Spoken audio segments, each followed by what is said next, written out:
All right. It is indeed a very, very good morning to you. Thank you so much for joining us at this edition of The Tackle. It is 2nd of November 2022. Tarehe mbili mwezi wa 11 mwaka 2022. Natumai ya kwamba uko salama. You woken up well and you ready to start off your day. It's very chilly in Nairobi. Hali ya anga imeamua. Kaende. Also, Pauline, we are 1 hour late. Okay. 1 hour, 1 minute late. Poleni sana because of issues, technical issues we could not avoid. But we are back. We are right here. When you join us, please like when you like. We get to know that you're watching us, and that you like. Please share. When you share, you give someone else an opportunity to watch the broadcast. This is a Tackle the Siasa Wednesday edition of the 2nd of November 2022. So when you join, please let us know where you're watching us from. Let us know where you're watching us from this morning. Let us know where you're watching us from this morning. Na hali ya anga iko vipi mahali ulipo? Nairobi ni kubaya, but we thank God finally. Let the rain come and let the grass grow, right? Wale pia kuna watu wako na shida pale Kajiado, kumekuwa na ukame mkubwa sana. So we thank God for the rains. Let the rain come, let the grass grow, and let the Kenyans be happy. Kenya waweze kula chakula. Please, namuona Elvis Gidabile maamuka mapema amepiga shares tayari 72. And I keep saying this, kama nyinyi wote mngekuwa kama Elvis QW, mkiingia asubuhi, mkiingia Tackle, kitu ya kwanza ni kulike, alafu unapiga share, alafu unarudi unatuambia where you watching us from, then mambo ingekuwa shwari zaidi. When I give you a shout out, please go ahead and give us a share, give us a like and a share. Tuko na Sandra Njoki Kimani na tuko na David OYOLA. They used to be enemies at that point. Alikuwa anapigana sana. I thought I had a perfect couple. Kumbe OYOLA aliokoka. Sikiata tuambia ya kuliadaje, but it looks like OYOLA made a switch. So it will be interesting to see, to have a conversation this morning. We are seeing crazy issues that are happening in the country. One of them is a drought, the drought crisis that we are seeing. We've lost over 273 elephants. Millions of Kenyans are facing starvation, the risk of starvation. We've seen animals as well are dying. People are selling mbuzi as low as 1,000 shillings. I mean, it's crazy. That's the state of the nation as it is. We also, in our state of, people are asking 50 days down the line, what should you do? The hustlers are questioning what's going on here. I've been seeing as well, there's been some debate around the hustler fund, and hustlers look like they're really waiting for it. Meanwhile, looks like the opposition as well is back on its feet after Baba declared that he's running for president in 2027. Arangwa said, no, we don't have to wait for 2027. He can get this thing before 2027. He has said he knows this game. He will plan very well in the next 3 years or so, or 2 years. Then we should be able to get a presidency. It will be interesting times ahead to see. Kalonzo Musyoka looks like he has taken the full reins of opposition, and he's been clashing with the government and also directly with the president. So it'll be interesting to see what happens. Pale DCI, they have put our good brother Kinoti on the cross. Kinoti is on the cross as DPP comes out to say that Kinoti gave instructions that led to disappearances of Kenyans and also persecution and cases and illegal arrests and pushing of illegal cases or fabricated cases. You've seen there's a guy called Kashomo, you understand, was cooking the cases against Rigiji. He has come out to confess that I was told to coach and create and actually make up the cases. My worry is, the problem is not even what has happened. But then again, how do we fix this thing to an extent that even new government comes in as we have right now, they'll not be able to abuse as well the reins of power against those who are in opposition. Lakini kama kawaida, lazima tuende mbele za Mungu tuombe. Halafu kirudi basi na kuja kuona ni kina nani wameamuka. Sandra, utatuombe? Good morning. Good morning. Tupeleke Mungu mbele ya saja. Last time niliomba David alicomplain. It was political prayer. It was political prayer. So you didn't political. Maybe that's what made Sandra win the election. All right, let us pray. Father, we come before you this morning. We glorify your name. We honor you. We praise you. We have seen a new day. And you have promised us that with the dawn of every new day, your mercies are renewed upon our lives every day. And therefore, we start the day with a lot of hope and believing that you have renewed your mercies upon Kenya, upon the government, the leadership, our president, his cabinet, and all those who have been given appointments to work for the well-being of our country. We thank you for the rains as the country has opened up. You have opened up the heavens for us, and we give you all the praise and glory. And as we sit this morning to deliberate the politics of this country, once again we pray that may your presence be in our midst. May you guide us as we speak, and may we deliberate on the things that our leaders will hear and will understand and will purpose to change this country for the better. In Jesus' name we pray and give thanks. Amen. What was political about the prayer? She prayed for William. Sikuombea Raila hiyo siku. So David was not very happy. But of course, my priority at any given time was William Ruto. So I prayed for him. It was a very bad prayer. What did you want her to pray for? She could have at least prayed for William and also pray for Raila. Yeah. So you want me just to give you an opportunity to pray also? No, even in a family, you can have two children. One of them, unapata kama, is very closer to your heart. But there's another one that is not very close. But they're all your children. Pray for them. Now, Sandra, I've taught Sandra something new today. Aya, sio tuombea hata wewe basi. Tusikie yako. Ya Lejo Maria. But then on the prayer thing, there's something we learned about William. We were talking with a few friends of ours after election, and we're doing postmortem, and we came to a conclusion that prayers are very important, Sandra. Prayers are very important. But of course. Even though William, people bedeviled him and called him all sorts of names, but William was the David who would, after 1 minute, confesses, goes again and kills another person. But you see the relationship between David and God, no human being could understand. God still called him a man after my own heart, even despite all his weaknesses. So William could also be fit into the David shoe, that you can call him all names, thieves, nini, murderer, but the relationship between him and God, you don't know. And therefore prayers are very important. Lakini hapo unajaribu kusneak in kuita murderer. Not really. People, I mean, it was a campaign message that it was scripted to be a thief, a murderer, kiamba things. You know what we're talking about. But we didn't know uhusiano wake na Mungu ilikuwa vipi.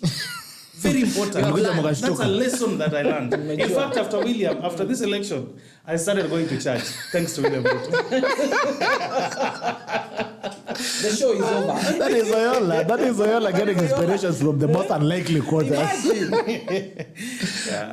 Getting ready straight into it. Let's look at the newspapers. Let's look at the headlines this morning. Gazeti is here nasemaje asubuhi ya leo. Looking into the People Daily. CBC, Kenya's fake. Reforming education. Parents say new curriculum too expensive. Ask state to fully fund all requirements, including Eden cost. Some want it scrapped. That's on page 4. About junior secondary school, senior secondary school teachers and also CASP. Watu wanasema hii kitu katorewe. Over 5 million Kenyans starving. Very sad. President Ruto says drought is worst in 4 decades. Pledges to spend shillings 2 billion more in fight against hunger as he is made Kenya Red Cross Society patron. That happened yesterday at State House. Kenya Airways recovery flight path runs into pilot trouble. Kalpa has actually given a 14-day notice. The same. I mean, I never understand what's going on with KQ. Maybe you guys will help me understand this morning what's going on with KQ. ESEC probes Kenya shillings 18 billion Uhuru Hera energy deal. Hey. Things are getting elephant again for good brother. Okay. Let me get a standard again, please. KQ standoff. Let me get a standard again. Not the standard. The star. Let me get a star once more. ESEC probes. That is a report concludes Turkana wind farm mismanaged, taxpayers paid for blunders. All right. Overall consumer inflation rate. But mambo ya cost of living. Hunger forces husband out of homes. Hunger forces husbands out of homes as girls trade in sex. Okay. Dida, 65 jumbo matrat of Savo Park dies of old age. Dida is not Dida, the Abduba Dida. Dida is an elephant in Savo, one of the oldest elephants in Kenya who passed away, unfortunately. Pole sana. Poleni kwa elephants. All right. Looking at the standard says Kinoti left exposed in shake-up. The ground beneath former DCI boss George Kinoti is shifting fast. A section of the men he commanded are in custody as investigations into their operations gather pace. Yesterday, his successor Mohammed Amin dispersed the last of his allies, including the officer who admitted framing DV Kashagwa at his behest to far-flung areas. KQ base standoff escalates. World Cup stars to watch. A dollar shortage risk foreign investment. State of the economy. Lawmakers begin to fight to rescue CDF. I think that's one of the conversations that we need to have as well. Pale Taifa leo kwa kina David Oyola, usaliti ndani ya Azimio. Muungano wa Azimio la Umoja chini ya Raila Odinga umeanza kukumbwa na madai ya usaliti wa kisiasa, huku baadhi ya wabunge wakilaumiwa na kuvuka kisiri katika mrengo wa Kenya Kwanza kutetea maslahi ya kibinafsi na kisiasa mbele ya Rais Ruto. Haya, ukurasa wa pili. Masaibu ya wagonjwa hospitalini yafichuliwa. Haya, soma hiyo historia pale. PSG kuvamia Juventus usiku ugenini. Watarajiwa kuwa na kibarua rahisi katika mechi ya klabu bingwa ya Ulaya. Haya, mili ya watoto yaachwa KNH na wazazi. Hospitali yasema inasaka kibali kuzika miili 217 ya watoto hao. Alright, apparently parents are leaving their children at KNH. Hello. Okay. And Twitter wars goes to the courts. Amenasir and Kipkorir in ugly court battle. They have gone to Kotini. Now, Amenasir is claiming that Kipkorir has maligned him. As maligned him now, Kipkorir said also, "Ato unanitusingi." So Amenasir ameenda Kotini milimani. Ameenda kusema Kipkorir ananitusingi. Kipkorir pia amesema si hata wewe unanitusingi. So it's a case of two bulls fighting there. And it's interesting, all social media battles finally end up in courts. I think in Kenya we take social media too seriously, especially Twitter. Taking stock hits and misses of near 50 days of Ruto regime. I think you'll have us also look into that. A life of mystery for Kenya's poor cancer patients. Koinange family in legal row over village market. It's very interesting. KCB tangled over 8.5 billion loan to shopping complex. Mall owners fight demolition of expensive structure. All right, CBK as second deputy governor locks out civil servants. All right. So on the story of village market is very interesting. So the Koinange family woke up one of these mornings and they said, ni kama hii shamba ya village market ilikuanga yetu. Nasema tumeenda tukaona kama hii shamba ilikuanga yetu. And they have said, hii manyumba yenu sisi hatuna haja. Mnaweza toa manyumba muone mahali mtapeleka mrudishe kawa.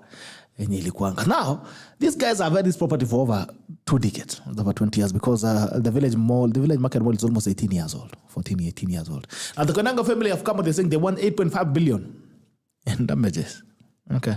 So one day you wake up and you go and survey land around, you say, okay, land. Kuna kitu inaniambia kwa roho shamba ilikuwa yetu. Ilikuwa ya babu yangu.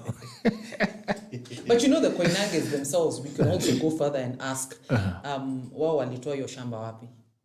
Sasa hapo ndio maswali. Yeah, I mean, maybe they bought. Well, if they can prove that they bought and that portion was their land, and they can prove that they did not sell it to the guys of Village Market, that's very okay. But the question comes in, and we know them. They were partners with Kenyatta. So we know how many of them got their lands. So I think this is a very simple case. Prove that the land was yours. Show us the purchase documents. Na mambo mengine yote hiyo. Otherwise, they should not go harassing investors. We cannot afford to lose an investor like Village Market. Village Market is serving the UN complex, and it's driving the economy of that particular region. So you can't have one greedy family decide that that's our land. It's almost it's almost the only mall that you can be sure that is still operating. There is dollar transaction around it.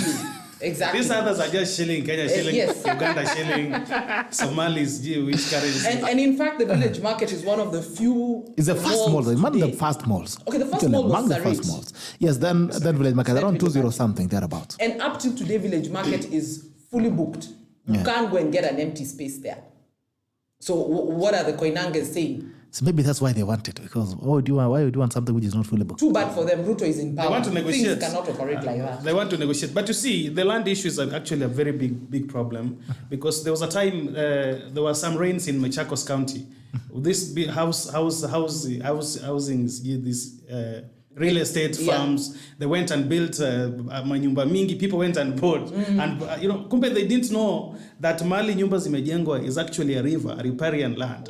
When the river reclaimed this space, you get into your house and unapata nyumba maji imefika. That car estate along the road. Yes. The same to Narok. It's very beautiful. The same to Narok. Yeah. People bought, mtu anaona empty space, you want to buy it. Yeah. When the river comes back and reclaims her space, its pathway, it carries you with the sand and the soil and you go away. Yeah. There's an importance in doing a lot of history, looking at the old titles, history of that land, whether there was a river, who owned it, is it community, was it private? There's a lot of work to be done on due diligence when purchasing land. It's a very complex issue, especially for us from Rift Valley. because the land we lost before we have not recovered. So it's interesting to see the development right there. What's going to happen? I don't know then what's going to happen with that as it heads to court. It will be interesting to see what decision the court makes because, well, that's how things are. While we are fighting over things, some other guys are fighting over billions in property. Anasema hii inakaa ni yangu. Hata mimi ndaanza kuzunguka katika damu yangu inaniambia hii shamba ni kama babu yako alipitanga karibu na hapa. Naenda kotini. Looking at Peter Yegon watching from Lavington. Thank you so much. Azel, keep reminder, Baba is always right. Okay. Good morning. Tatako say hi to the panel. Leo tukunywe kahawa. Asante sana ndugu yangu. Collins Kimtai, keep sad. Good to see you following. Asante Hilary, keep quiet. Good morning to you, Chairman Hila. Good morning. Watching from Eldoret. Hilary, keep quiet. Hii imeenda wapi kidogo. Hilary, keep quiet. And happy. Hilary, keep quiet. Okay. Wanzile from LD Kiplombe, asante sana. Watu wako wa Kiplombe. Uliacha watu wa Kiplombe anasikia siku hizo uko. Watu wa Kiplombe anakuja. Siku hizo uko Homa Bay. So this for me. Thank you so much Elvis. Kiprotich keep watching from Kiprotich Brian Prengwe watching from the source Santa Cor King. Airways late tuned. Okay. We are not always late, jamani. Siku ya kwanza pekee yake kuchelewa. Felix Lichungu Miyako following. Vincent Barkuda, good morning. GB watching from Vegas. Asante sana to Las Vegas. Eric Cheshire Kumbe, tuko na our own journalist. Bravo, Jeremy. Thank you so much, Frank. Lynn Billy, amen. Nandrisha's already like and share. Thank you so much, my brother Elvis QW. Please keep sharing. When I give you a shout out, please give it a share. Give us a share back. Daniel Korir, good morning. Jeremy following from Ravin, Baringo County. Daniel Korir, David Oyola. There is no bad prayers here. Even prayers are political. All right, Dabured Collins, 94 shares. Thank you so much, Dabured Collins, for sharing. I really appreciate it. God bless you. Jeff Bailey, which channel is this? It is this channel that you are right here. Ben Carlos, watching from Sotik. James Karaoke, good morning, Beto. Good morning to you. Hope you're doing well. The guys on YouTube as well. Good morning to you, YouTubers. Hope you're doing well this morning. And you're ready to start off. On the next Gaddafi, anasema tuwak mutwapa, but Locklin. Salimia watu wa mutwapa. Tena sana. Aya. The tax saga. Right now, we're having the opposition and the government fighting about the tax issues. The president has said that every Kenyan must pay tax. If you are of age, do you have an ID, then you should have a KRA PIN. And some have argued that the fact that you have a PIN does not mean you are paying taxes. You can have a PIN.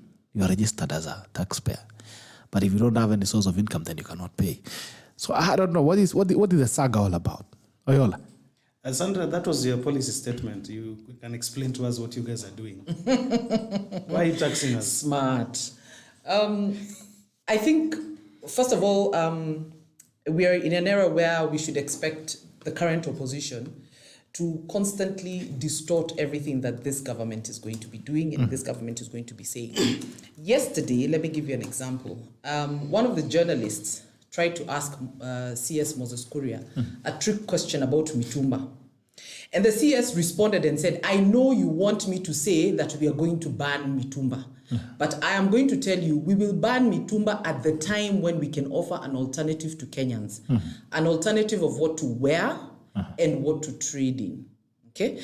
But the mainstream media picked it up and twisted it to say that the CS has said we are going to ban mitumba. Okay, so we know that the fourth estate is out to just, try to rubbish and to arm twist and to distort everything that this government is going to see. And that is exactly what has happened with the tax issue. What the president declared is just a foundational statement. In the US, for example, the reason why they can be able to track every taxpayer and they can be able to track whether you have money coming in that should be taxed is through their social security number, which is now equivalent to the PIN number, which the KRA PIN number, which is what the president is trying to build on to reach to that status. Where so long as you have your, an ID does not give anybody access to your financials. But your KRA PIN is actually a direct keyhole into your financials. So yes, when you get to 18 years, ideally you should be a taxpayer because you're now, an adult, according to the Kenyan government. So if you're going to go out there and do business, if you're going to go and be employed, then you're due to pay tax. So they're setting the foundation. Everybody should have a KRA PIN. It's very simple. Once he now empowers the youth, he empowers Mama Mboga, he empowers Akina Sandra Njoki, and we are able to now make a good living. The taxation comes into place. But we're not going to start being taxed at that time, or we start putting measures at that time when now money is flowing. No. We put the foundations now. The moment you hit and you get your hustler fund and you open your biashara and you start trading, the government should be able to start taxing you. But guess what? Many Kenyans today, and let us not, Kenyans should be open about this. There are many Kenyans today who do not have a KRA PIN, but they are doing business and they are raking in a lot of money. But the government is not taxing it because really there is no clear path to get to tax that person.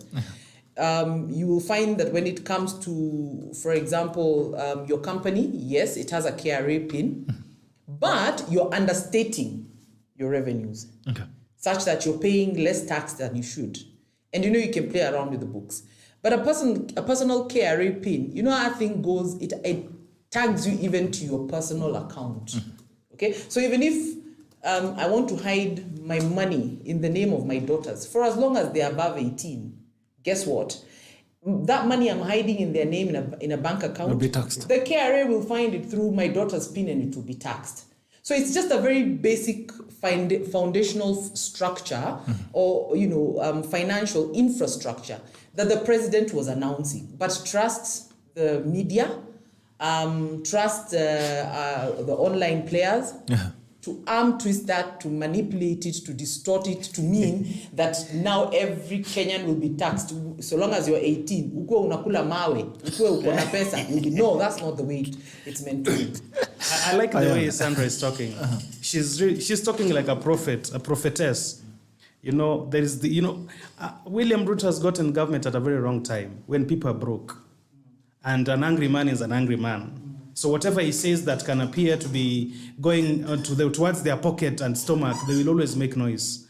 I don't have a problem personally with people paying taxes. I mean, that is not something we can debate because our sovereignty relies mostly on taxes. Because the moment other countries can be able to take your coffers, that they can finance your project and all those kind of things, you begin losing your sovereignty. You don't make your decisions, and any decision you make must be pegged towards their conditions. That is when we lose our sovereignty.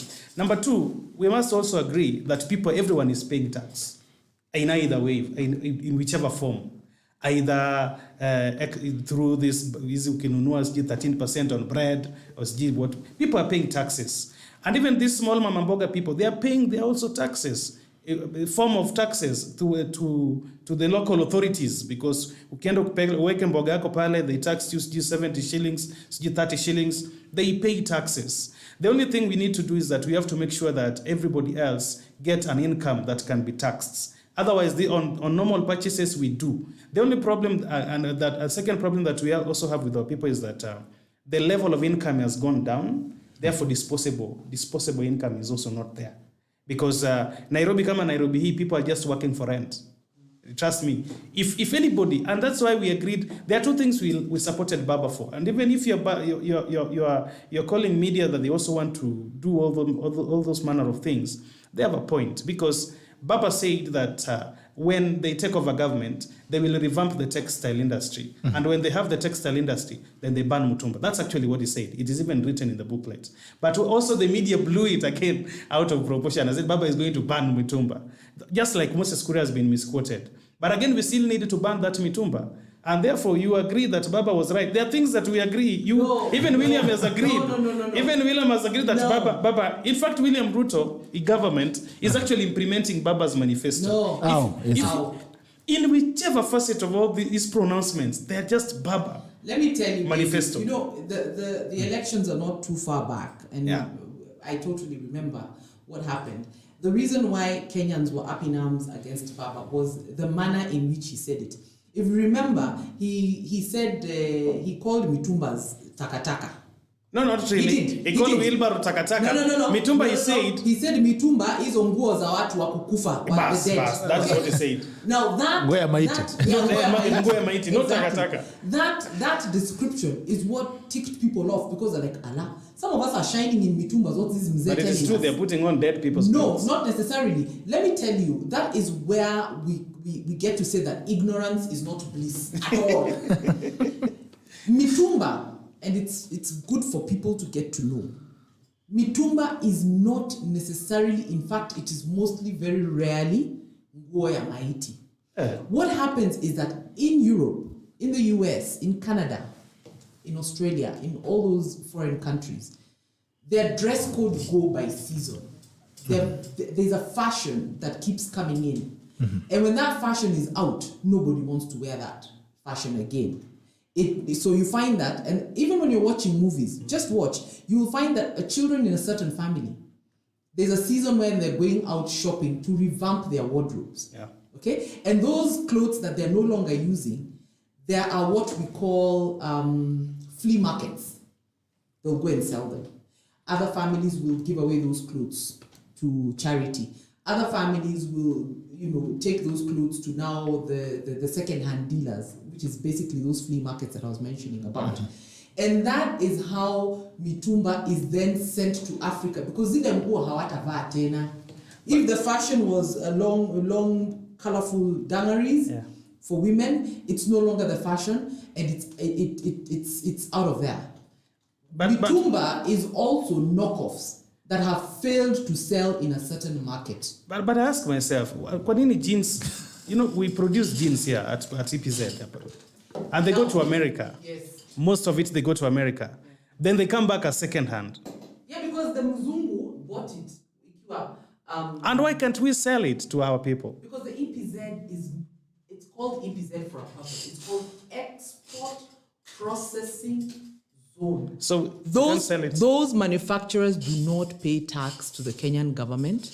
So if they were to be taxed according to the tax rate of the current the current tax rate, it would be too expensive. It would be the same rate that you're going into what was formerly Akina Deacons and these other shops. It would be the same price. And that's why that manufacturer will not want to offload to the local market, because he will not get a market share. I agree with so you. he exports it. So the Muzungu wears it for a season, At least 6 she has months. taught me something. Finally, you can agree with it. Yes. Something. So buy your mitumba with just a pride. little. It's not ungoya mazishi. And Baba only quantified that they were planning to remove mtumba if they have an alternative after there was an uproar from Wananchi. Not really. I was there on that day. It was in Nyayo. I was personally You should there. have gagged him when you were there. But it's just not true. But you see again, Ungenyonga baba. even communication. So on the tax issue, and Gerald, so that we brush it off. Yes. Government should put its fingers into people's M-Pesa bit. No, the M-Pesa bit, if you go the M-Pesa way, and that one, I probably did not understand my president. You open a can of worms. Yeah, it will open because, listen, I get my salary. I withdraw a portion and I put it in my M-Pesa. Why? Because I want that for convenience. Okay? Now, if you're going to now go into my M-Pesa and find that there's some 20K and you tax it, remember you've already taxed me on pay as and you it is the money which was in the bank. Yes. So you're coming to tax it. Again, you come into my M-Pesa, you find I have some 20K, and maybe Gerald is my dude, bana, and he has sent me some 20G. Na hata mimi nimepigwa tax. That is not income, it is maintenance. It is that one cannot be. But again, you realize some companies also pay people through M-Pesa these days.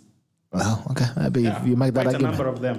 But then again, put it to your M-Pesa. But then again, payee is deducted by your employees, not you. Yes. So it's the employer who deducts and then submits to government. Kuna zile za mjengo za kawaida, how much? Okay. Then that is wrong because mjengo, okay, there's a minimum on the revenue on your salary. Yes. Yeah. 24,000, I think so. So mtu wa mjengo, kuna mtu wa mjengo analipa 24K kweli? Even much more because they're paid 1,000 a day.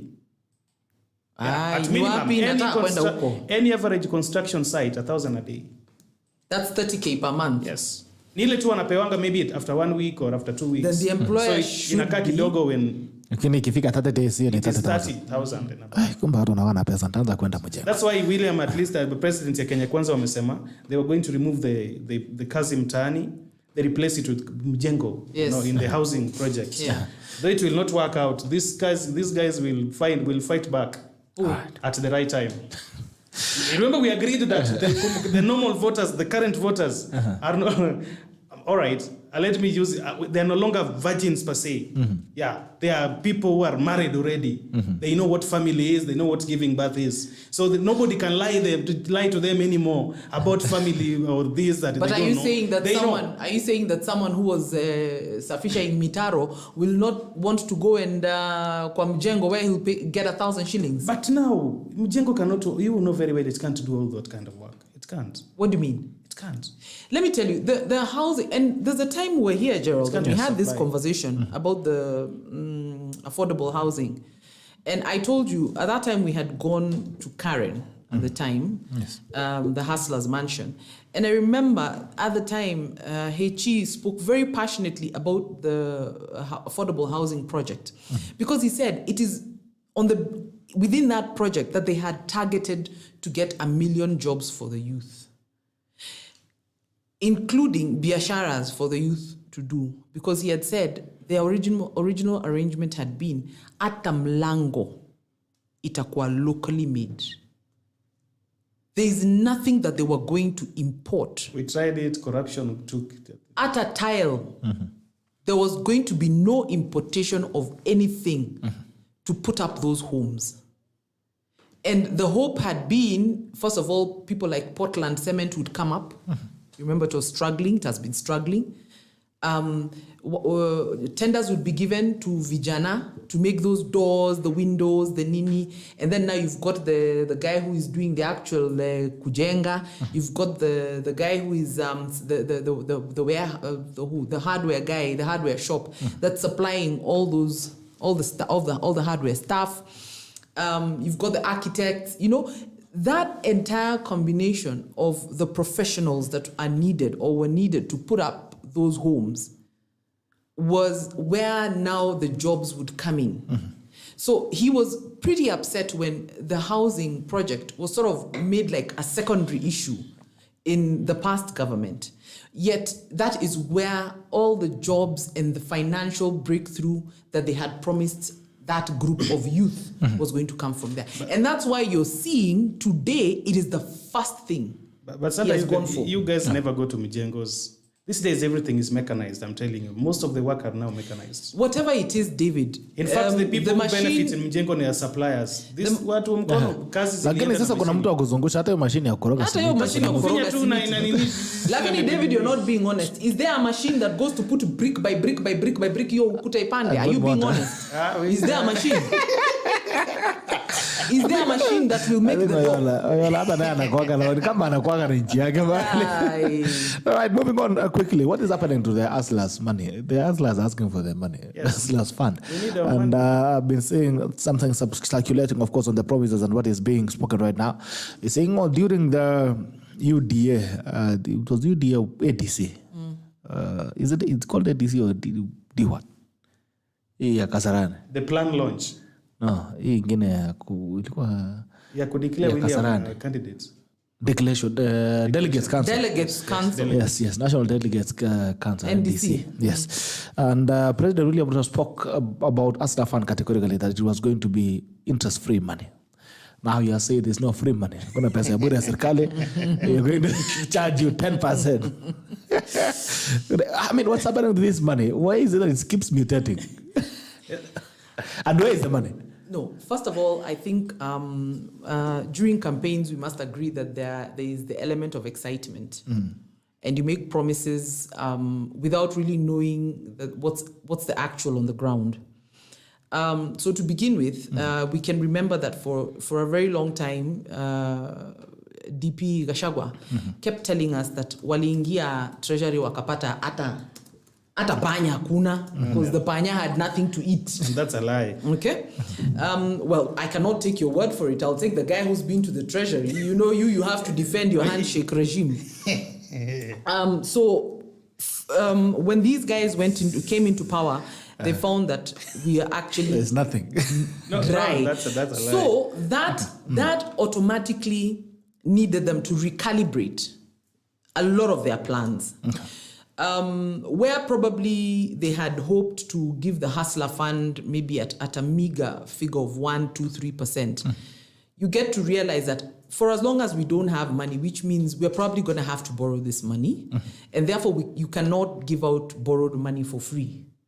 Okay, and that's where you would see the 10% interest rate coming in. It's too high. Okay, because the whole spectrum of things totally changed.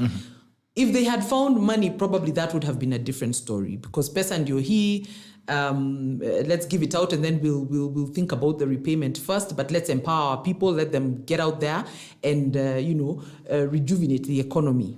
Okay, but that is not there. Secondly, people need to be patient because ukiambiwa kulikuwa hakuna pesa, then there was no money. And it takes a while for government to collect taxes to the tune of the amount of money that is needed to, roll out the Hustler Fund. We have seen that there are already talks now with international lenders.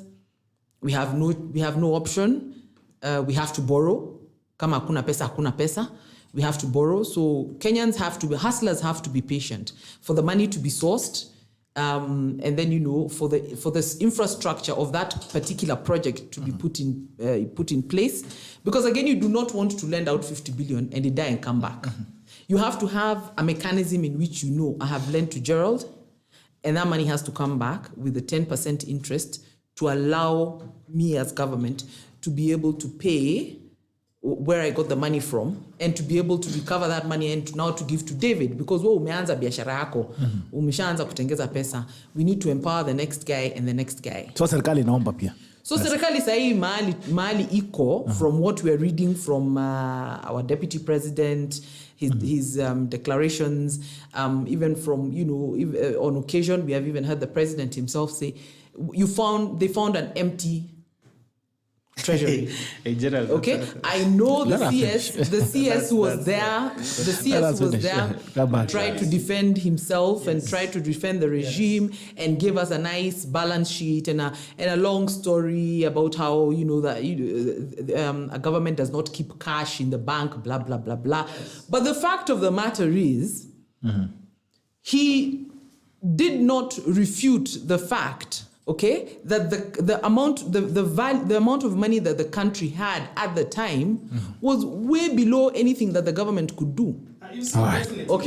Definitely, Gerald.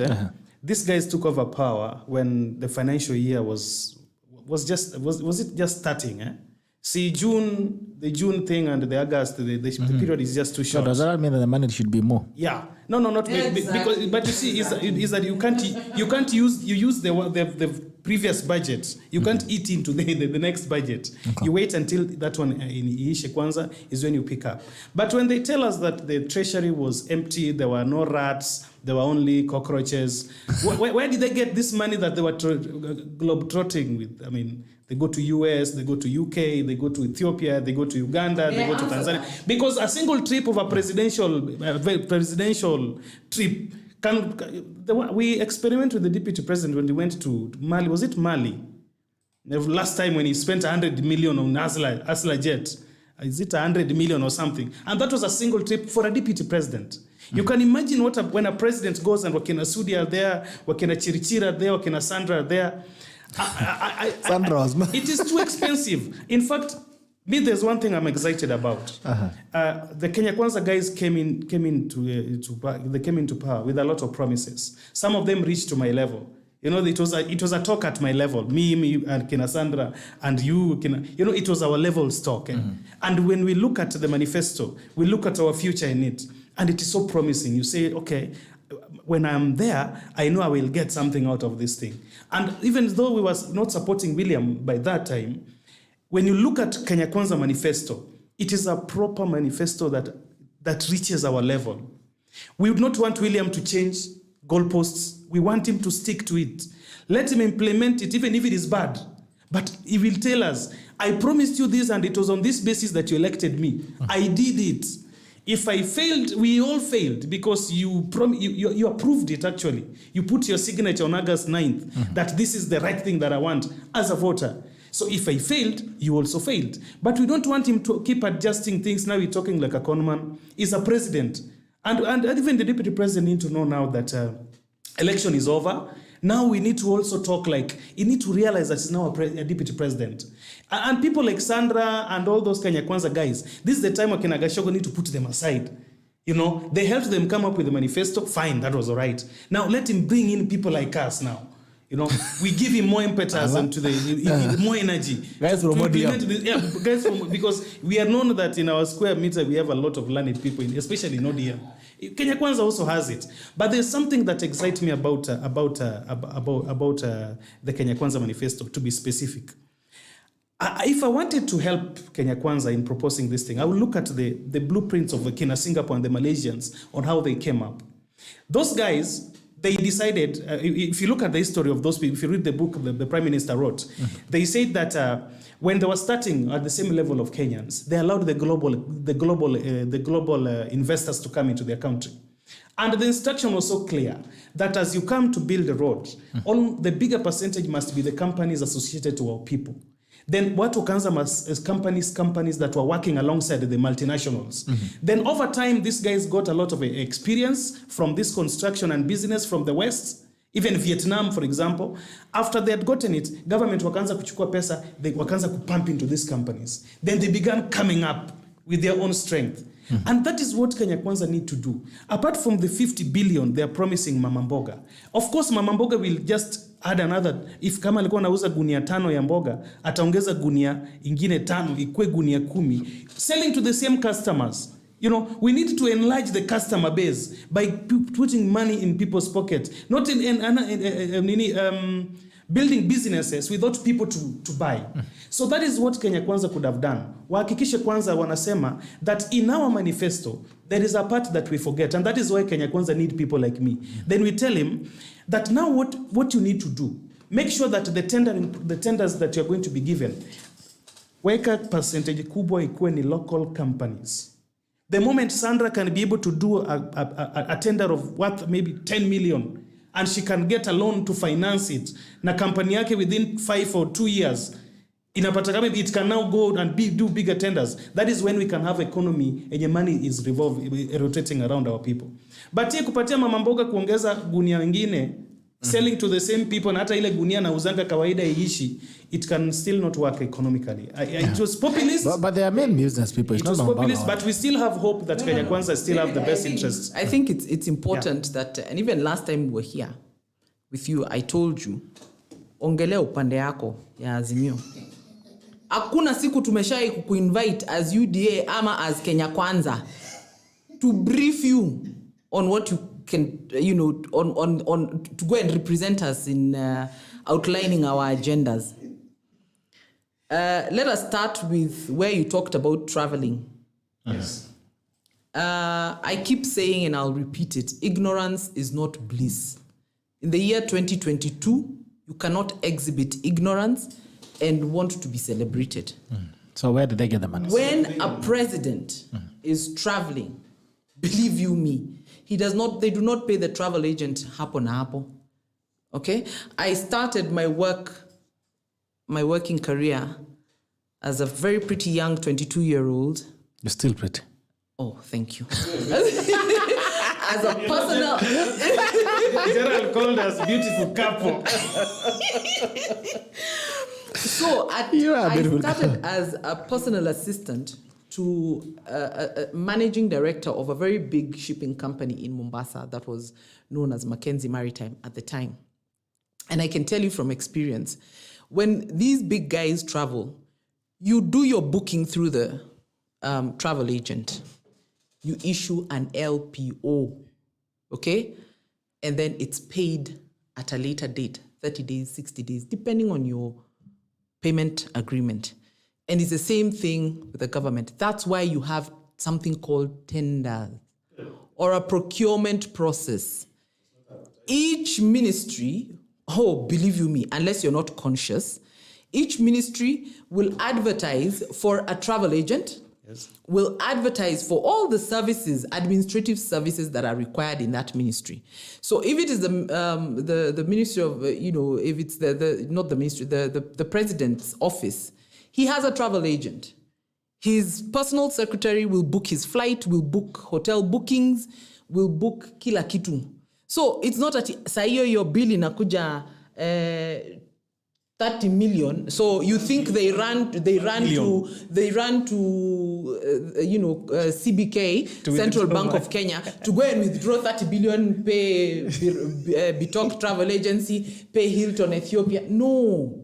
We need to make Kenyans understand, and that's why I keep saying the problem with the Azimio team is that they believe that they're going to get by distorting information. I saw that thing online, and I actually told myself I will even not bother to correct. There are some things that are so beneath.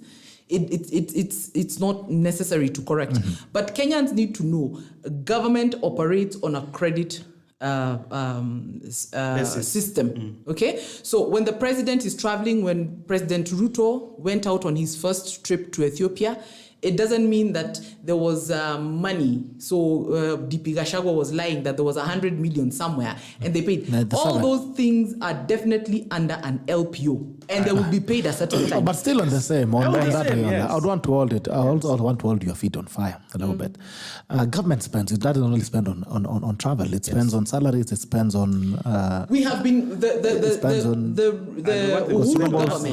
Uhuru government has been borrowing to pay salaries. So are we? It doesn't mean that we are borrowing. Which means right now, and it can explain why. The other day we read that this government is seeking additional loans from IMF, and people were like, "But I thought these guys said they're not going to borrow." But if you have found the place empty, and you have the civil service to pay, what do? Yes, and I like your tax guy has told you, "I cannot collect the value." Remember. Our civil service salary, the revenue, our what is it called? Revenue. No, not revenue. It's an expense. It's called recurrent. The recurring expense for government. It eats into up to 54% of what government collects. So the tax guy is telling you, I cannot even collect, even if you push me how, whatever I'll collect this month, it cannot cover salaries. The previous government was borrowing. So because you can't tell your civil service, ngojeni to tengeze maneno, you must pay them. So they are going to borrow. So let them borrow Hustler Fund. We need the money. No, you wait for the Hustler Fund to be sourced legally. Properly, we're not going to do things Uhuru Kenyatta style where we go and take. No, we need the money. We borrow money at an expensive rate just to please David. No, we can't postpone our lives. We need the money. But you are going to get 6,000 shillings from Raila. You wait for 6,000 shillings from Raila. No, we need the money, Sandra. No, isipokuja utadu na kura yako haijatussaidia. But you see, kura yako haikutusaidia. You see, listen, the hustler, what is here is the hustler like Sandra, is ready to wait. No, you are not a hustler. I am. You're not a hustler. I am. Wewe nenda ngoja zako sita za Raila. Number 2, you called my president a con man. Let that never happen again. I said. Number 3. Talking like. Number 3. You talked about DP Gachagua. We're still on campaign. You should change his way of talking. Why should he? But Sandra waited when you were speaking. When you were speaking, Sandra was quiet. Yes. Why should DP Gachagua change the way he's talking? If, for example, recently he went to the Kenya Manufacturers Association and he was talking about how this government is going to do things differently to enable, investors have a conducive environment to do business, because it will be to the benefit of the government in terms of taxation, as well as having jobs for Kenyans. And he went ahead and made an example of that brewery that was owned by Humphrey Karaoke. And he said, we will not have a situation where, because of tax, we will have an entire biashara that was employing over 2,000 people shut down. And people took issue with that statement. How else was he going to show Kenyans that The past regime was doing things wrongly, and we are going to do things differently. We saw the past regime harass Tabitha Karanja. Harass how? Because of tax issues. Yes. First of all, let me tell you, David. Sometimes let's also apply logic. You cannot be demanding tax from me, and a tax amount that does not even add up to the revenue that I have made in 10 years. Where is that tax coming from? Tabitha accepted. No. She accepted herself. Tabitha always said that they needed to sit down and realign the numbers. But even as that realignment was going on, she said there was a minimum in which she was ready to pay per month. Okay? Now, again, you keep disrupting her business, which means after 1 to 3 months, she finds it difficult to even keep up with those payments. So what's the end process? She shuts down. How many people are going home in Naivasha because of that? So when DP Gachagua is being honest and speaking in a way that he's trying to prove to Kenyans, hapa ndipo tulipo, ama hapa ndio tulikuwa. And because tulikuwa hapa, this is where we are now. But to move away from here, give us 1, 2, 3, allowances, okay? And concessions. So anybody telling DP that he has to change his way of talking, that we are no longer in a campaign mode, after all, even if he continues talking that way, does that mean he's not working? He's not working, of course. Why? Does he work with his mouth? He has no work. He's in the office. He's got a lot of work. He's not Raila. He's not like Raila who spends his time in India preparing his old nerves and bones. Is a flower guy. No. This particular DP has work to do. He has authority and power. The other one we've given Musalia. Now, I'm not finished. Truthful man. You talked about, you gave us a long narrative about how the economy and we should get ODM guys and nini.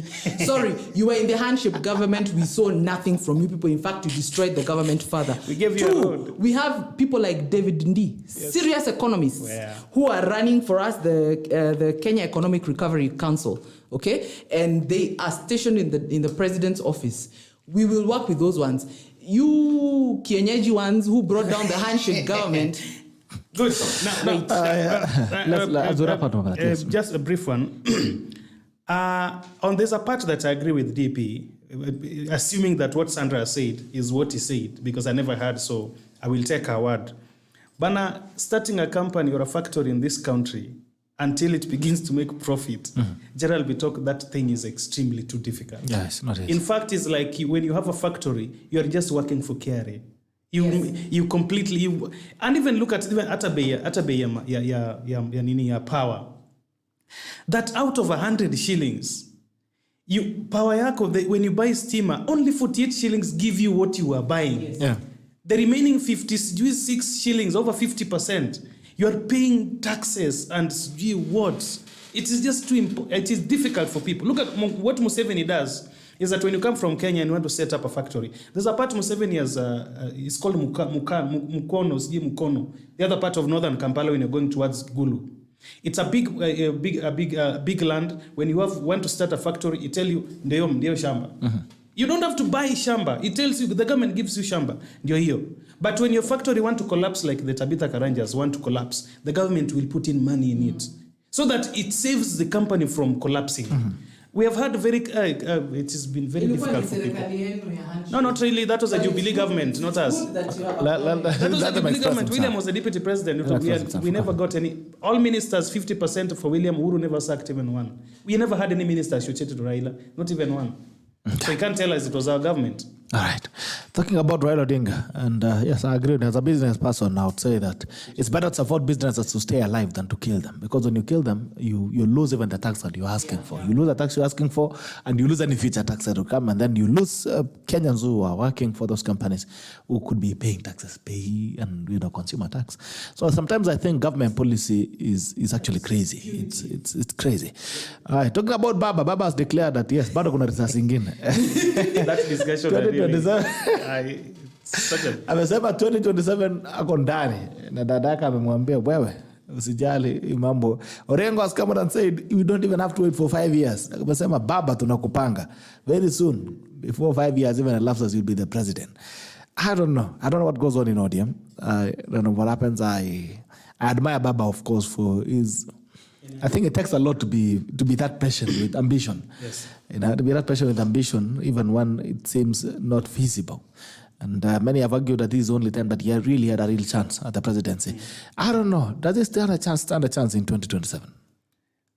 I know Sandra will start from there. Why do you keep through? I will start and I will speak. Speak from the heart. Let Oyola speak. It's your guy, That discussion of Baba, it's us who voted him, there's a way we are still recovering from the emotional shock that we had, because we had the numbers more than William, but William had more numbers standing up to vote him versus us who had more numbers who never voted. And it is something that is very sad, because when ukienda mawindoni or you go hunting, and then a gazelle passes just in front of you, you have the hammer, you have the arrow, you have the gun, you have everything, you have the energy, you have eaten well, while the gazelle just passes across just like that. And who do you blame?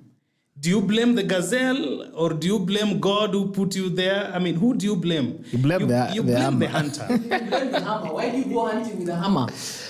It depends on what you want. You have never hunted. You can never hunt with a hammer. That's why you failed. No, but you hunt with a gun. Hunt with a hand, with an arrow. Unaad mnyama mkubwa unagonga kichwa. Yes. Like nguruwe are, most of them twanga kichwa, then it dies. You don't nguruwe. So you'd blame the hunter. Most of our base, the people who voted, especially the guys who voted for Babu, have stood with him for over 60 years. Not 60, but actually 30 years, but has been done in the struggle for over 60 years. There is a way, the struggle to liberate Sandra, that now Sandra can debate freely with me here. If it was long before Baba, she could talk ill about government, and outside here she'll find a special branch who will carry her and take her somewhere. There are people who have not recovered out of that struggle. Hata wakipita Nyati House, they still feel their blood still churns, because it was a very dark moment in the history of this country. So when, after all those struggle, then you go to the field to hunt. You have the arrow, you have the spear, you have the gun. The gazelle passes in front of you without killing it. It is something that is very painful for people at home who are waiting for that meal. It is very painful. So us who are still asking Baba questions, what exactly happened? And the tidbits of the information that is coming out is that his campaign was being run by a small circle of inexperienced people. People who are too arrogant, who never gave people an opportunity to give their views on how best this campaign can run. That he was out of touch with the people, and there was a lot of dismissive attitude that Sandra could not come. Kenya Kwanza at least had an opportunity for people to bring their agenda, their thoughts, whether they will be implemented or not. That's another question, but at least they'll be given time. But to us, Sandra, there was nothing that you could go and tell anyone, because nobody will listen to you.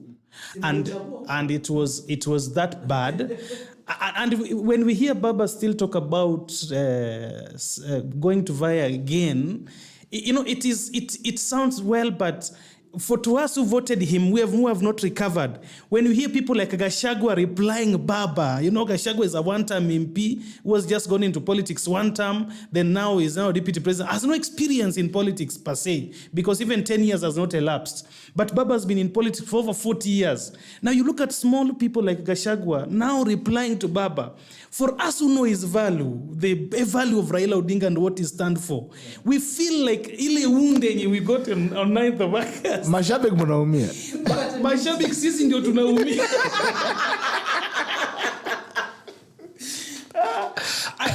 What everybody wants is that Baba should take a back seat. Mwoga mnarudi soko. No, tunataka kuoga tu, si hata soko. This time tunataka kurudi kwa mall, because soko inaweza kuwa mudhuru. We want to go back to the mall, because Gerald, in Siaya County 153 people never voted.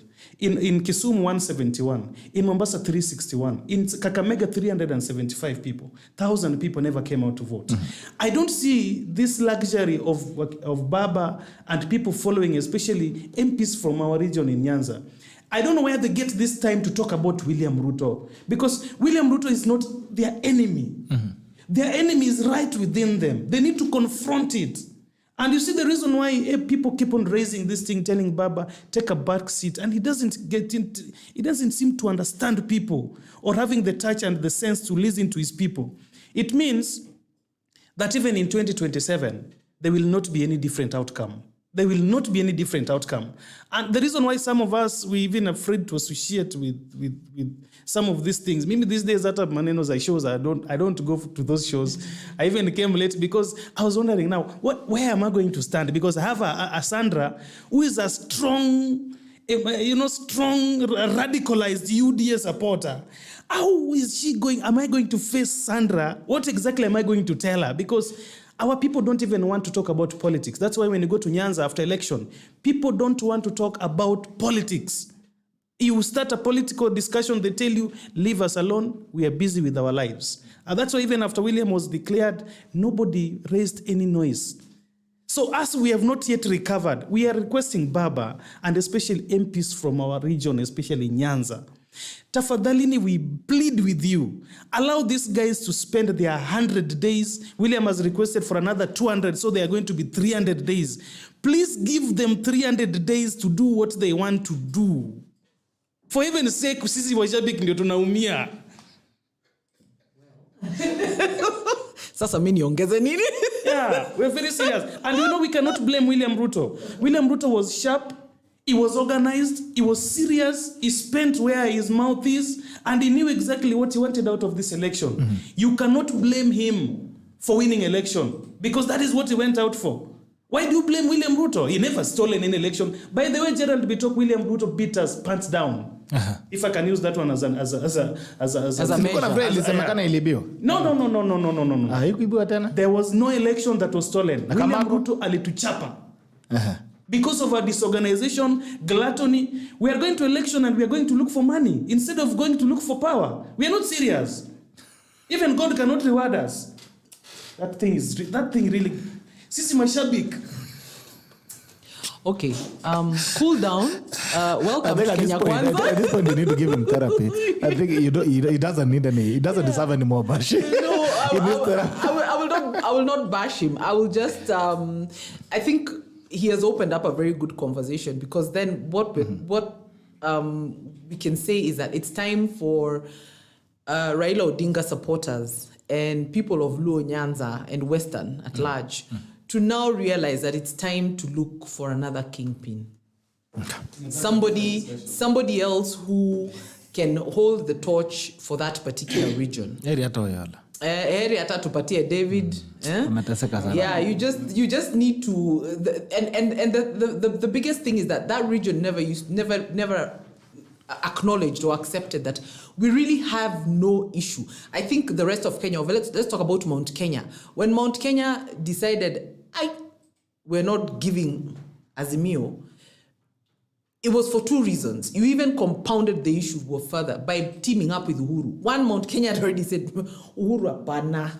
Then you gave us Raila. You must come to the realization, I think I told you once here, or were we with this guy who was at KBC, can't remember his name, and I said, it has never been about the tribe. The person. The tribe. It has been about the person. If you gave us, let's assume today Robert Ouko was alive, or a Tomboya guy was alive, a guy of that caliber, ata mimi nampigia kura. It's not about the tribe, it's not about the Luo, but you always give us the same guy whom we have said, we are Bana. Then you came and gave us Uhuru. Uhuru never campaigned even one damn day in Mount Kenya. He used to go to Sagana, and then his people collect wazee to tunaambua ati these are the council of elders. Now, those council of elders, let me tell you, Mount Kenya is long past the stage where a council of elders will come and tell Kijiji, lazima mpigie Raila, ama we will curse you. Nobody will take them seriously. Nobody. And that's why you find in a place like Kirinyaga, for instance, good heavens, we gave Raila only 14% of the presidential votes available. Yet his running mate was from Gishugu. Why? It's the person. That thing really hurt us. Sandra, those things. If you talk off camera and people talk seriously, there's a way our people are badly hurt. And some of us, we walk distances. I traverse Nyanza across the place. I go to Rift Valley. When you listen to our people talk off the camera, they are extremely disappointed with them. In fact, now our people look at themselves like they're worthless. People don't want them. There's a way our guys, and that's why when we listen to Gachagua talk like he's still on campaigns, we have no problem with him. But he's still awakening the wounds that a big percentage of our country still are suffering from. The only thing we need, what our people let us down, is that they brought in the messianic syndrome, that you have a king that cannot be questioned, cannot be asked, cannot be given guidance, is a king and is a messiah, and what he says is final. And I'm very afraid that if Baba proceed like this and vice in 2027, he will have people believe in him who will not turn out to vote.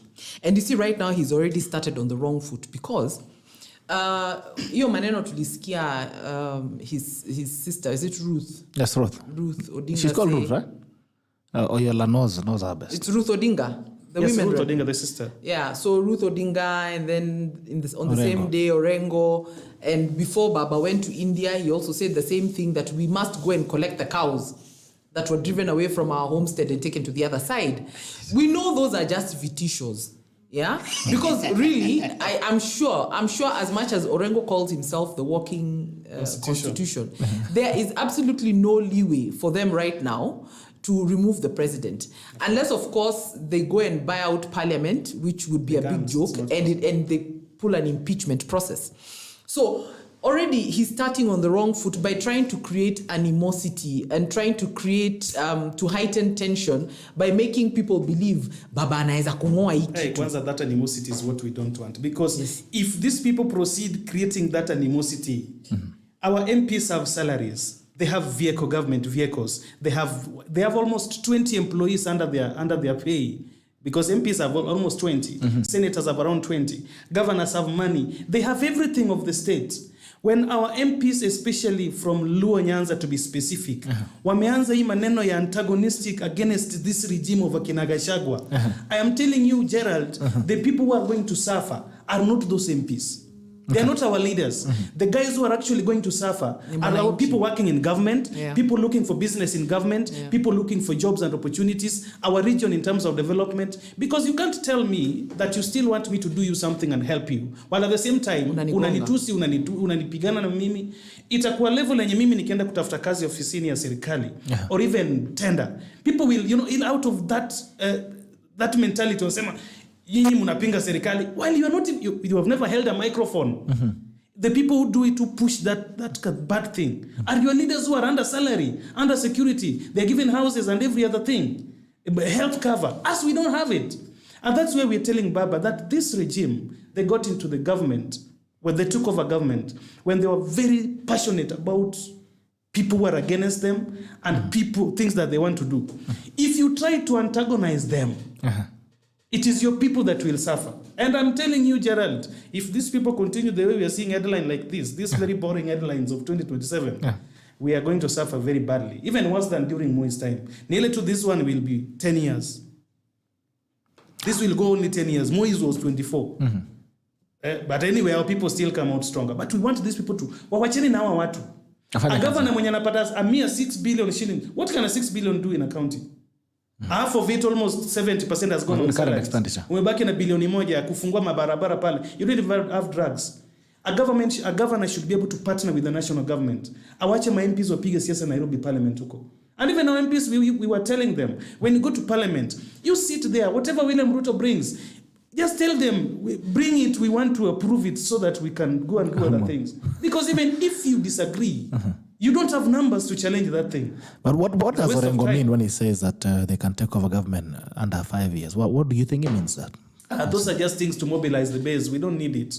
Okay. I think all he's trying to do is revamp the psyche, because like David has said, the ground in Luo Nyanza and a good portion of Western is down. They're tired, and they're not even looking to that particular team of people as a future option. Okay, so I think it's just, first of all, remember, people like James Orengo are nobody without Raila. Okay. Remove Raila today and Orengo can't win a seat. So most of these people, they will want to try and, rebuild that aura and that fearsome image of Raila because it suits them. But at the end of the day, there's nothing he can do. To say that, and I said it the other day, to say that Raila can be president before 2027, you're saying one of two things. You're either saying that there'll be a coup, okay? In fact, either there'll be a coup or an impeachment in parliament, or you're pronouncing an assassination. It's very simple. So even some of these pronouncements they're making are very dangerous and they're very illegal. But I guess, President Ruto also has to look at the serenity of the country. And as much as it would be expected of him to take action, to ask the security, take action for such utterances. Again, taking action means what? Huyu mzee ukisema utamfunga ama umpeleke DCI, tena umeanza fujo zingine, Yeah. Which is probably what these guys want. Okay. They are trying to provoke government to that action. Okay, so that they can evoke some kind of civic unrest in Luo Nyanza area, so that Baba can now show this government, you need to treat me carefully because I still have power. Yeah. And of course, never cancel out the issue of handshake, bwana. Mzee anapenda nusu mkate sana. Oh, that is their fear.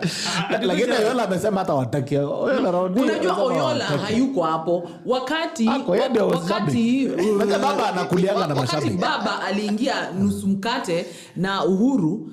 Most of these guys, they have to admit there was nothing to their benefit. Completely. Yeah, but I mean, adding the build-up towards the handshake was, of course, the marches the Monday, the demonstrations. But it looks now like even Oyola is not willing to go on the street. By the way, so Baba cannot negotiate. Yes. By the way, Gerald, I was shocked recently when I went home.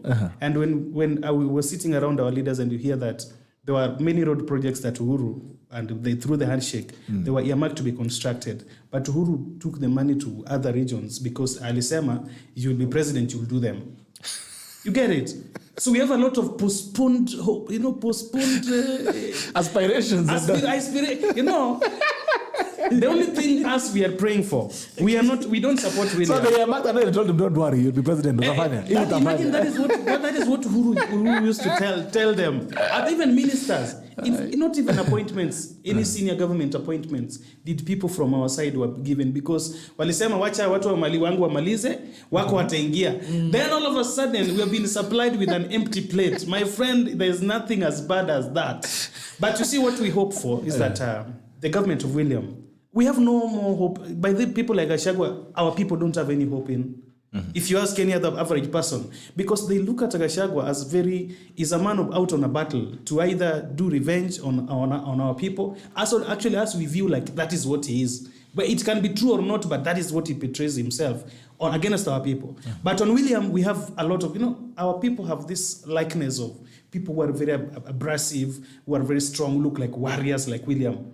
And that's why we've been behind Raila, and we cannot go beyond Kidero because people like Kidero are lackluster, they look lazy. We don't follow such very tired, slow people. We go to people who are very strong. And that's why people will be shocked in 2027. If you listen to the way our people talk, as for now, maybe they'll change some other time. But if William vies in Nyanza, like one time when William went to my county of Homa Bay, and our leaders absconded, the pressure that our leaders got, it forced the governor to explain herself.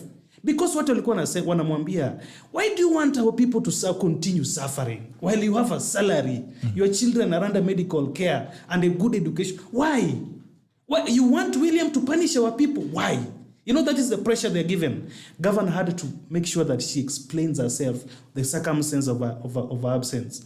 Because if there is one thing our leaders must be careful with, especially people from Luo Nyanza, if they are not careful, Sandra, this one I can tell you for free. If our leaders from Nyanza are not very careful, William Ruto will pull the game he pulled on Moi in Rift Valley, and the game he pulled on Uhuru in Mount Kenya. I am telling you, there's a crop of leaders that are elected in our region. Do you know that Nyanza is the only place, especially Luo Nyanza, is the only region, ukitoa kiviti za MCA, there is nobody elected below 40 years. Can you imagine that? And there is a big block of young people who are below 40, have ambition, but they cannot make it because these older guys have put the ambition down. If William gets it, na nimejua anapima, he knows when to strike. Akiingia vizuri na apate these guys down here. Oyola. He will pull the Mount Kenya and the Rift Valley that he pulled on Moi and Uhuru. And I'm telling you, it will be very disastrous. People will go home shamed. It will be bad. It will be bad. I'm telling you, nimejua napima. Even when he went to Obe, I knew kitu bila anaenda kufanya huko, but ameenda kupima hawa watu. Ataingilia, na ataingia, I tell you. 2 years, just wait and see. Atapata watu kama sisi achukue patie milioni kadhaa tuanze kupiga ground pale. Those old men, nobody can listen to them. I will beat them down in the morning. Apostle David Oyola. So as we are tired of this antagonistic politics that we started all the way before independence, after independence. Gerald, our people, our leaders have died in this struggle. Our people, our children, our women, our men, we have lost a big chunk of it. And the worst of it is that even during the time of the AIDS prevalence, we lost a big chunk of professionals because people who had disposable income would go to bars and go to buy some night, how do you call it, twilight girls. It is that clique of middle class and above, people who had money to spend, wote walifikwa na hiyo ugonjwa. So we remained with people. That's why education of our people went down, because now there was no way to support. I know, Gerald Bona, watu huko kwetu wanauza mashamba. Because poverty imeingia, hadi sasa unauza shamba to pay school fees. School fees only. And they are going, shambas are going there. So if you go, there's a place in Bondo. The people from Mount Kenya wamenunua karibu hadi kwa mtoni huko. And me sometimes I lose into people say that the Mount Kenya guys are not in Nyanza. Go to Bondo. Go to Bondo. Hata mabiashara saa hizi imeanza kuingia huko ni za Wakisii, Oria na za Wakikuyu. Because Kikuyus, they know how to do business. They know how to take risks. As we still debate a lot of things. So we want this government at least, even if they are going to execute their plans, they should also put our people. Let them divorce our leaders from us. We have I have a career to build. I have a family to feed. I have a life to live. I have heaven to go. I will not allow anybody to dictate. You have heaven to go. I will not. That's why the prayer of Sandra that I knew was not taking me to heaven. I needed to tell people that I can tell her off. Moving on quickly. What a sermon. Apostle David Oyola. Now, former DC, George Kinoti, Director of Criminal Investigation, George Kinoti is a man under siege. Remember, Kimayo and Zed, we are under siege. He's a man under siege, and it looks like things are working against him. He's really working on a very tightrope. As his successor, Mohammed Amin, is going down for the guys who were seen to have abused power during that time. And confessions are coming out thick and fast. And some of them are saying that, yes, we were used politically. And we've seen some of them being grilled. Some of them have been disarmed and are under house arrest. It's getting crazy for them. But also DPP. People are saying, DPP saying this guy was misusing his office. And he was, and we ended up having political cases. But also people asking DPP, you are responsible for prosecuting people. Why did you prosecute people that you knew that there was no case? So Kenyans are holding DPP under fire, and DPP is holding Kinoti under fire. How do you guys see this game going? Sandra? First of all, I want to come to the defense of the DPP because the DPP and the DCI, the past DCI Kinoti, have always been clashing. So unless you have selective amnesia, you will say that the DPP ameanza kuongea leo, hajaanza kuongea leo. Many times we used to see their clashes on headlines in the newspapers. And the biggest issue was, at the time, the DPP complained not once, not twice, that the quality of proof and evidence that he was being given with the cases that he was expected to take to court, the quality was not meeting minimum thresholds. Okay. And then the DCI Kinoti, on the other hand, used to defend himself and tell the DPP, it is not your job to evaluate whether the evidence and the proof I'm giving you is of whatever quality. Your job is to facilitate for that case to go to court. And let the judge be the one to decide the weight of the evidence and the proof that has been given. But the DPP kept saying, there's no way, there's no point for me to take a case to court. Yet I have already seen that the proof or the evidence that I'm taking this case with is too weak. In fact, it will be poked holes into and to be very embarrassing because then my office will be questioned. What exactly do you people do? Don't you evaluate? Okay, so that clash has always been there, number one. Number two, when he said that he had been under a lot of stress and pressure, we can believe that because there was a time during the electoral season that the DPP's house was broken into. Tukaambiwa ni waizi. These thugs stole nothing. Now, let me tell you, the worst part of it is that this man's children were home that day. That is the worst thing you can do to a man. Okay, they scared him. And for a time, the guy went quiet. In fact, even those headlines of him and Kinoti clashing ceased to be. Because, of course, if you're going to break into my house to show me, by the way, tread very carefully. And there's nowhere I can take my children. I cannot fly them out. I don't have the money probably or the resources to fly them out of the country. But here are thugs who have broken into a home with a high wall and a state-of-the-art security system. Guards, GSU, both private guards and government GSU officers. You put the fear of God into that man and he backed down. And you can almost say that it is probably during that time that DPP decided, sawa, pelekeni hizo kotini. So he'd get the file from the DCI, anaskuma inapelekwa kotini, ataki stress. If you remember, the DPP at one point was the one guy who came out on national television to tell us and to correct us about the Aror and Kimorer case, which had been singularly used to attack the now president of this country and to call him Mwizi. After the DPP clarified that issue, okay, what happened? The anchor of that program lost her job, okay, because of that particular show. So that just shows you there was a lot of pressure upon the DPP to sort of keep quiet on some of the untruths that he was aware of. So anybody wanting to say that Haji has been quiet is very wrong.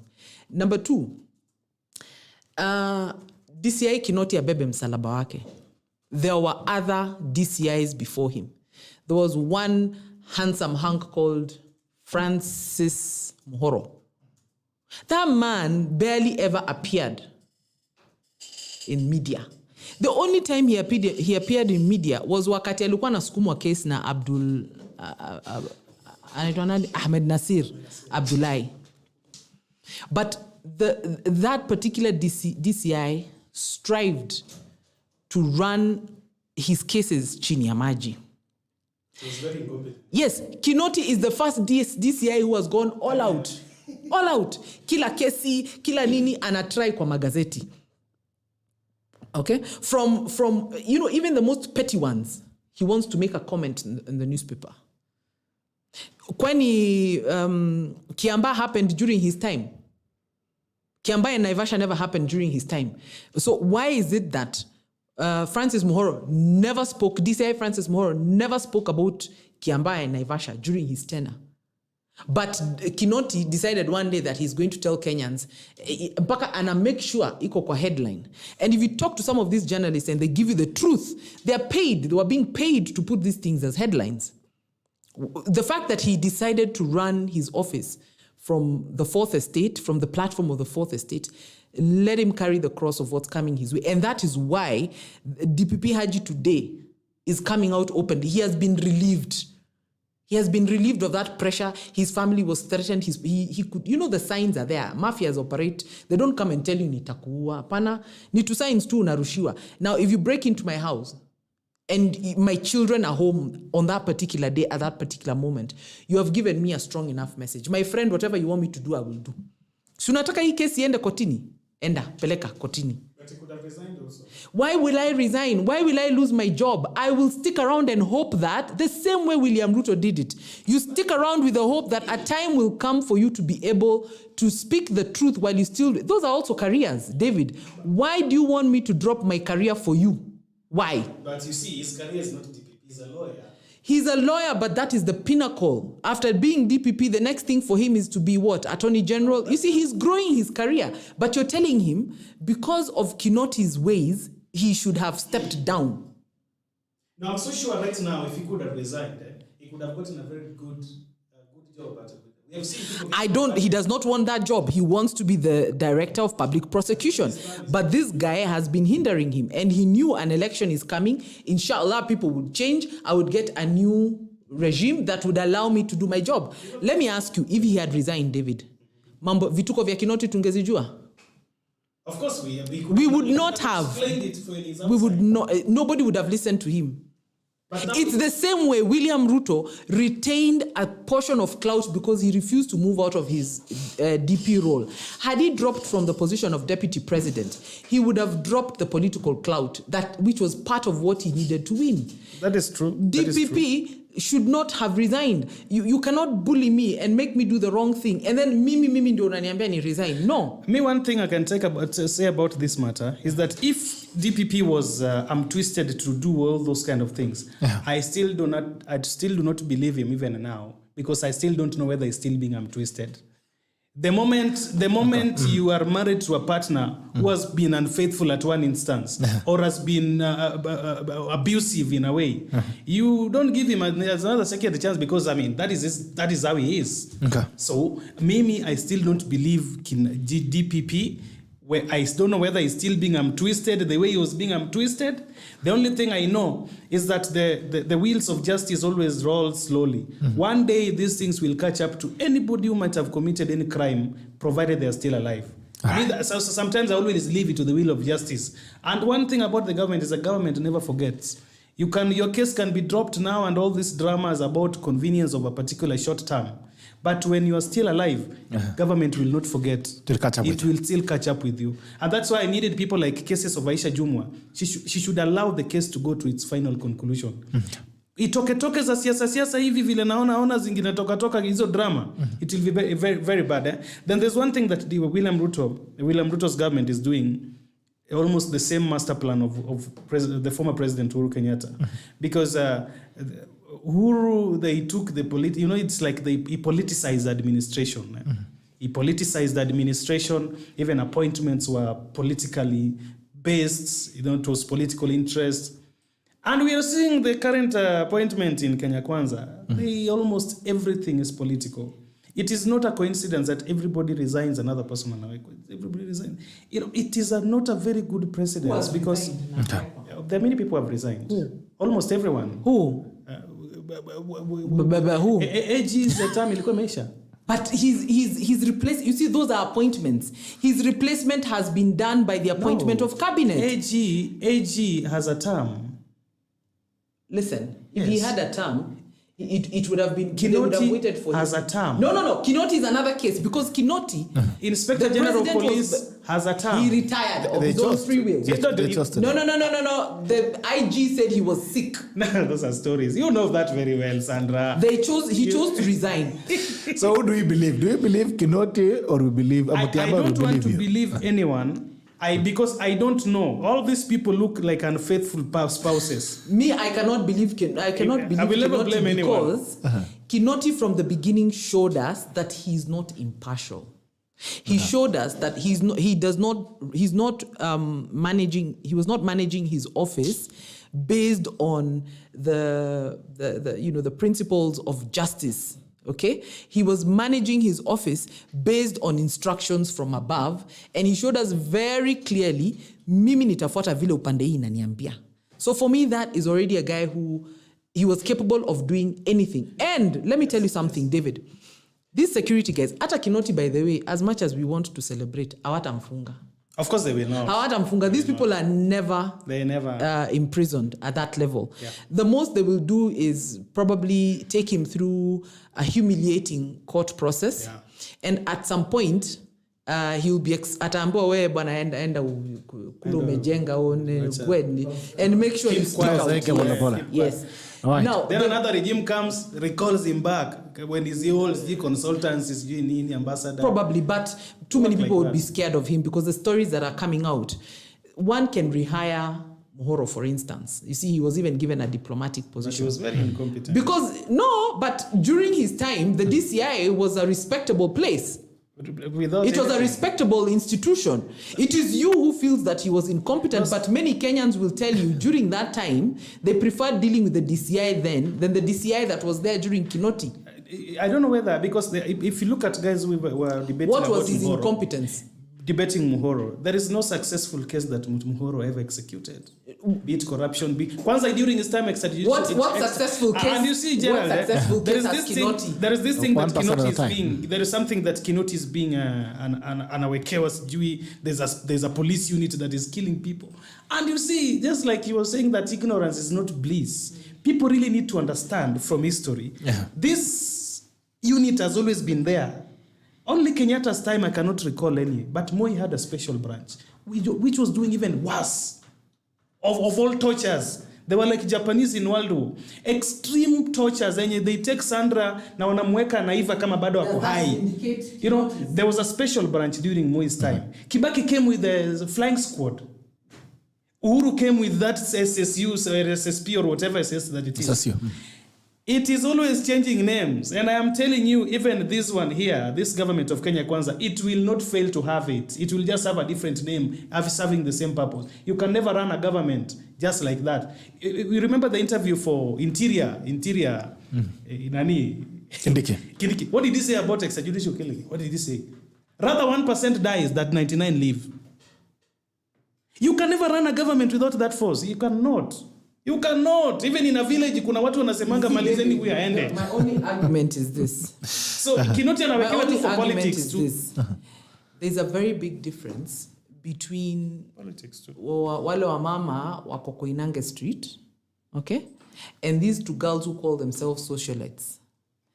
They're all doing the same thing. It's true, that's true. Okay? Excuse me, Tinda. They're all doing the same thing. Uyu na matako yake kubwa. It's you know, and bleaching, then having a page that shows her, you know, and then she cheats us that she's got a new what is it called? Skin products and all these whatever. But we know tunajua kazi yao. Yes, we know what the bottom line was. Between them and yule mama wa Koinange, pale Koinange Street, hakuna tofauti. So but the issue is how it is done. Okay? To the point where today you would need to sit your daughter down and tell her usiangalia hao ukafikiri that they're having a good life, this big house in Kitusuru, blah blah blah. These are the same street nini. Now, in the same way, it comes to these special units that we're talking about. Why did nobody come up to attack Muhoro's unit if it existed? Hey, people attacked him. No, not at this scale. Not at this scale, David. Let's be honest. Not at this scale. Even that one of Kibaki, was it or the one of Moi?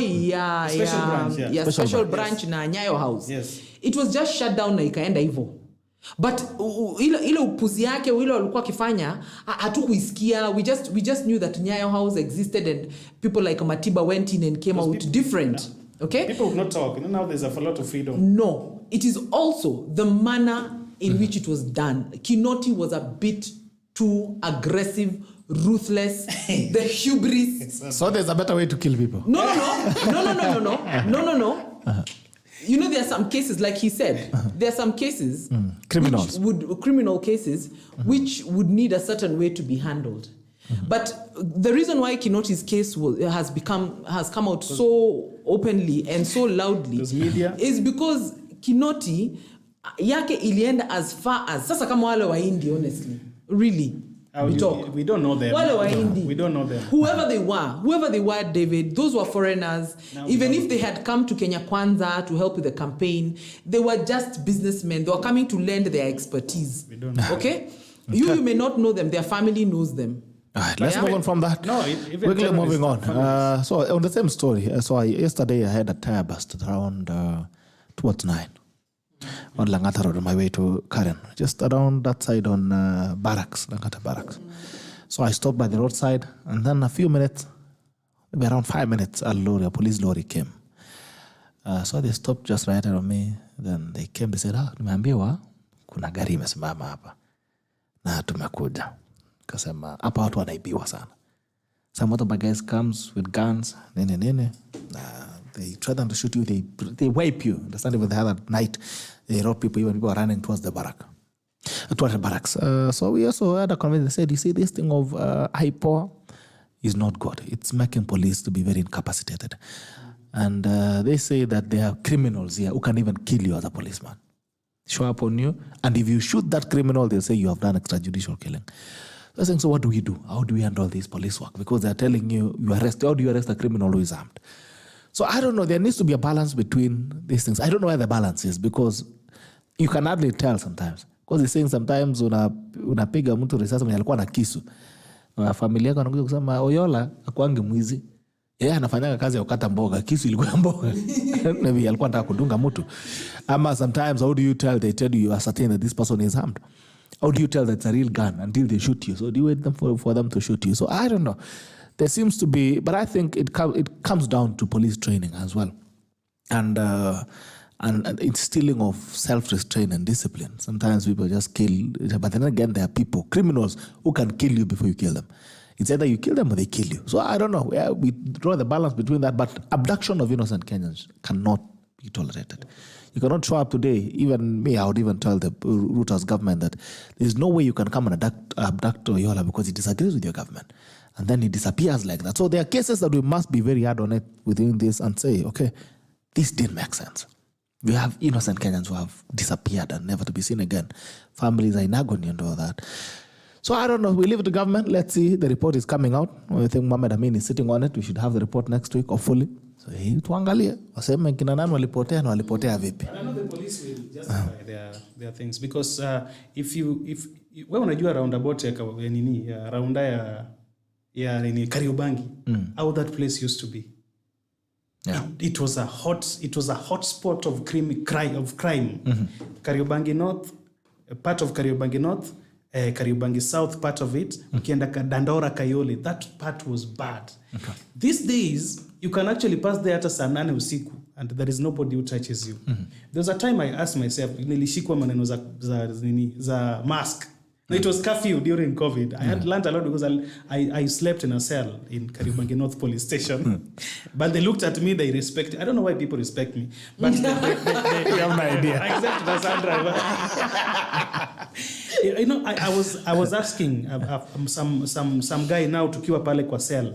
You have criminals who have served almost 20 years. The one last month they always left in the cell to interact with new guys to anze kuzoea orientation ya nje.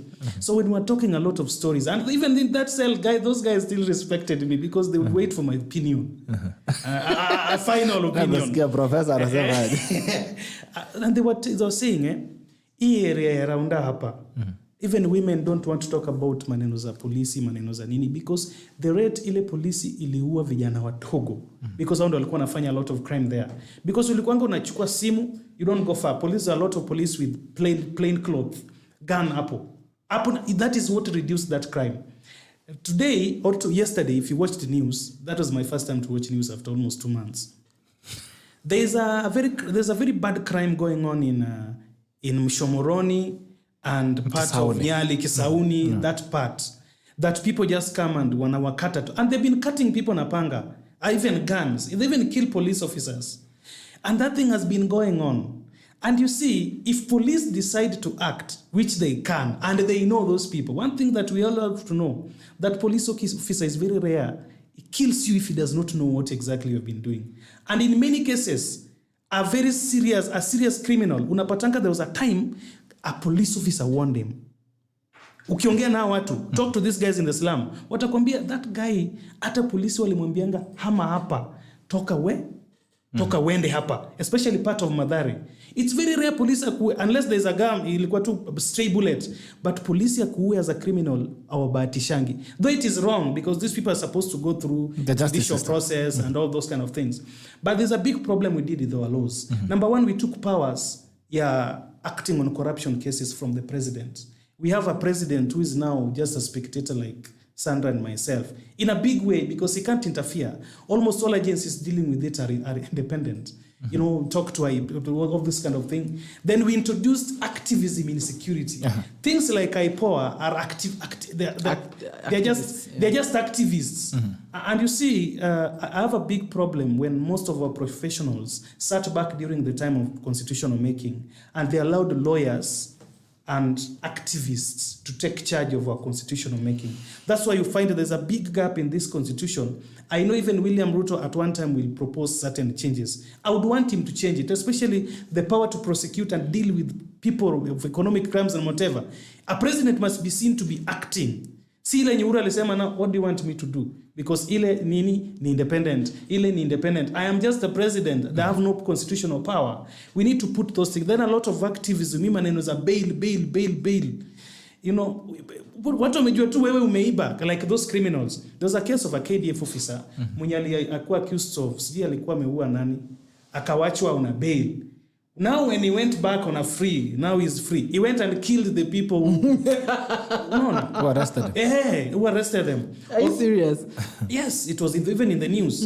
All these corruption cases where somebody has been accused of swindling close to 10 billion or even 1 billion. He goes out on a bail. Then out of that, he uses the opportunity that he has been... buy his way out. He buys out people. He kills those he can. He still live better than even those he has stolen from. There's a way activism need to be reduced in terms of our governance structure. But I know it is a good thing, but it may part here. We are still growing. There's no balance. We're still very young. Okay. We hope that one day things will be better so that our country becomes better. All right. Finally, Kenya Airways. The saga still continues. Kalpa has issued a 14-day strike notice. Kenya Airways keeps it's addicted to bailout. I think inakuwa tu na rosto ya bailout. Kama even nasikia we want another bailout. How do we fix KQ once and for all, Sandra? You know, the other day, the president, where was he when he said that there's a proposition and that's they're seriously looking at enacting that proposition where they will split Kenya Airways into different organizations based on the functions that those, should I say, current departments do. And people didn't understand. And of course, like I said before, the Fourth Estate came out and made it look trivial. Now, I think one of the biggest problems that has struck Kenya Airways is that Kenya Airways has become so big. It has become so big because it has taken on other functions other than its original core function of being an airline, a passenger airline. Okay, it brought in there's the aspect of cargo, the cargo sector, and then there's the plane charters, the charter flights and stuff like that. Let me tell you, having worked in corporate, I have seen that ballooning of an organization.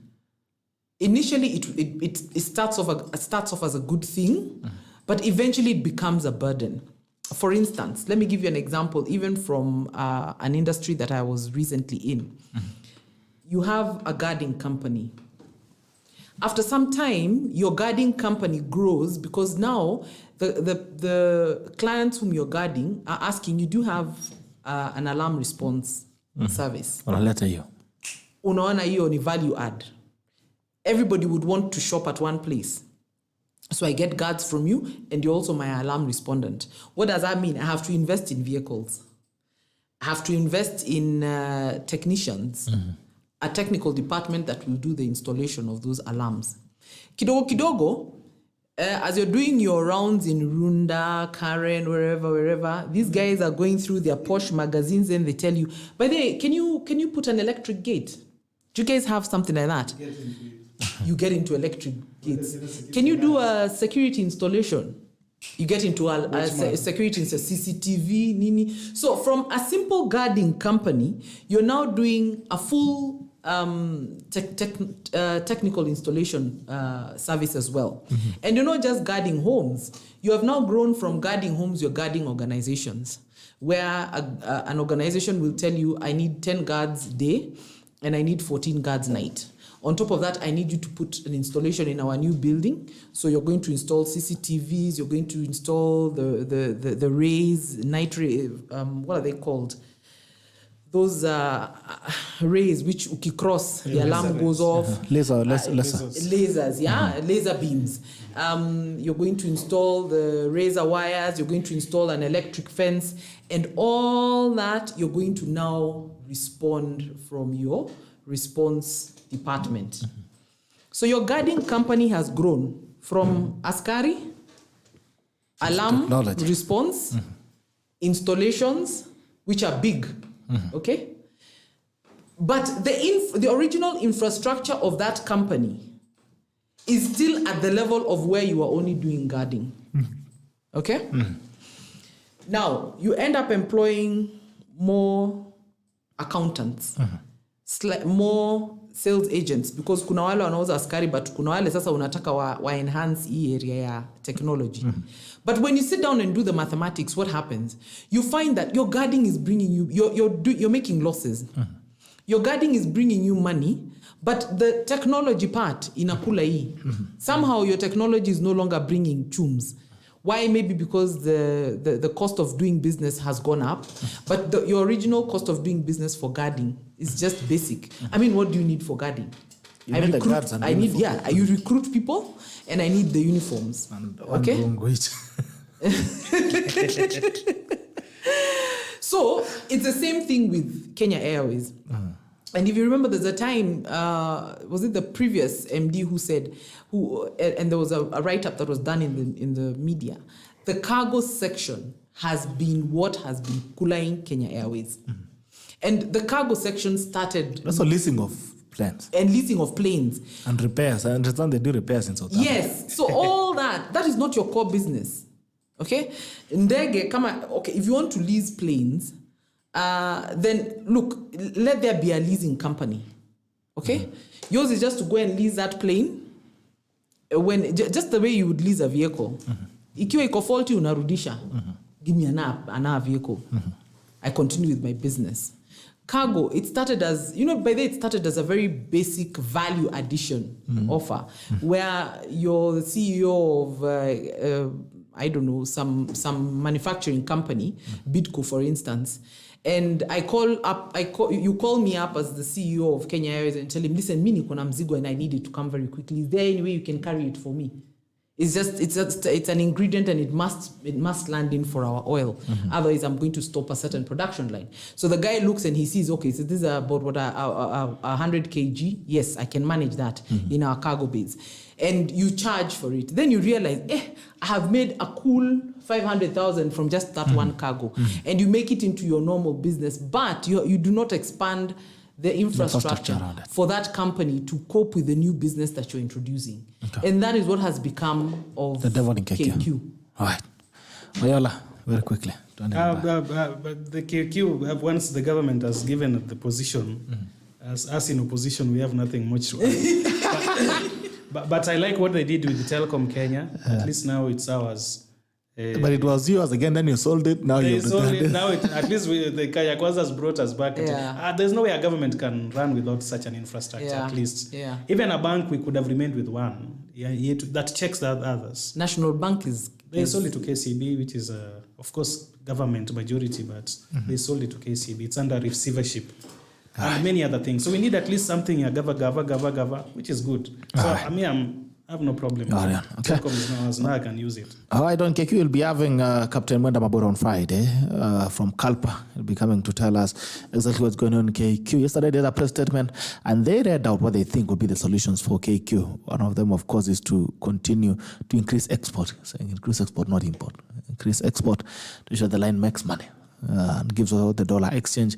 Another option was to repair flights locally, cut off on leasing of planes.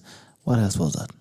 I think I had a number of things. But anyway, he'll be here on Friday to get us deeper into the KQ mess and what it is. And they're accusing the CEO, Kivaluka, of mismanaging it. And actually, they're saying there are a lot of billions of money are going into consultancy. So they've said one of the things that eats money is consultancy. You go there, unakaa chini, unalipa mabilioni ya pesa, and there's no turnaround. So they're saying that we need to get rid of all these consultancies, and we let the people who work for KQ find solutions for KQ. Forget about the external consultants and all that. They're saying another thing is cutting off the links with KLM. Yeah, so mambo ni mengi. Masana ndio machache huko.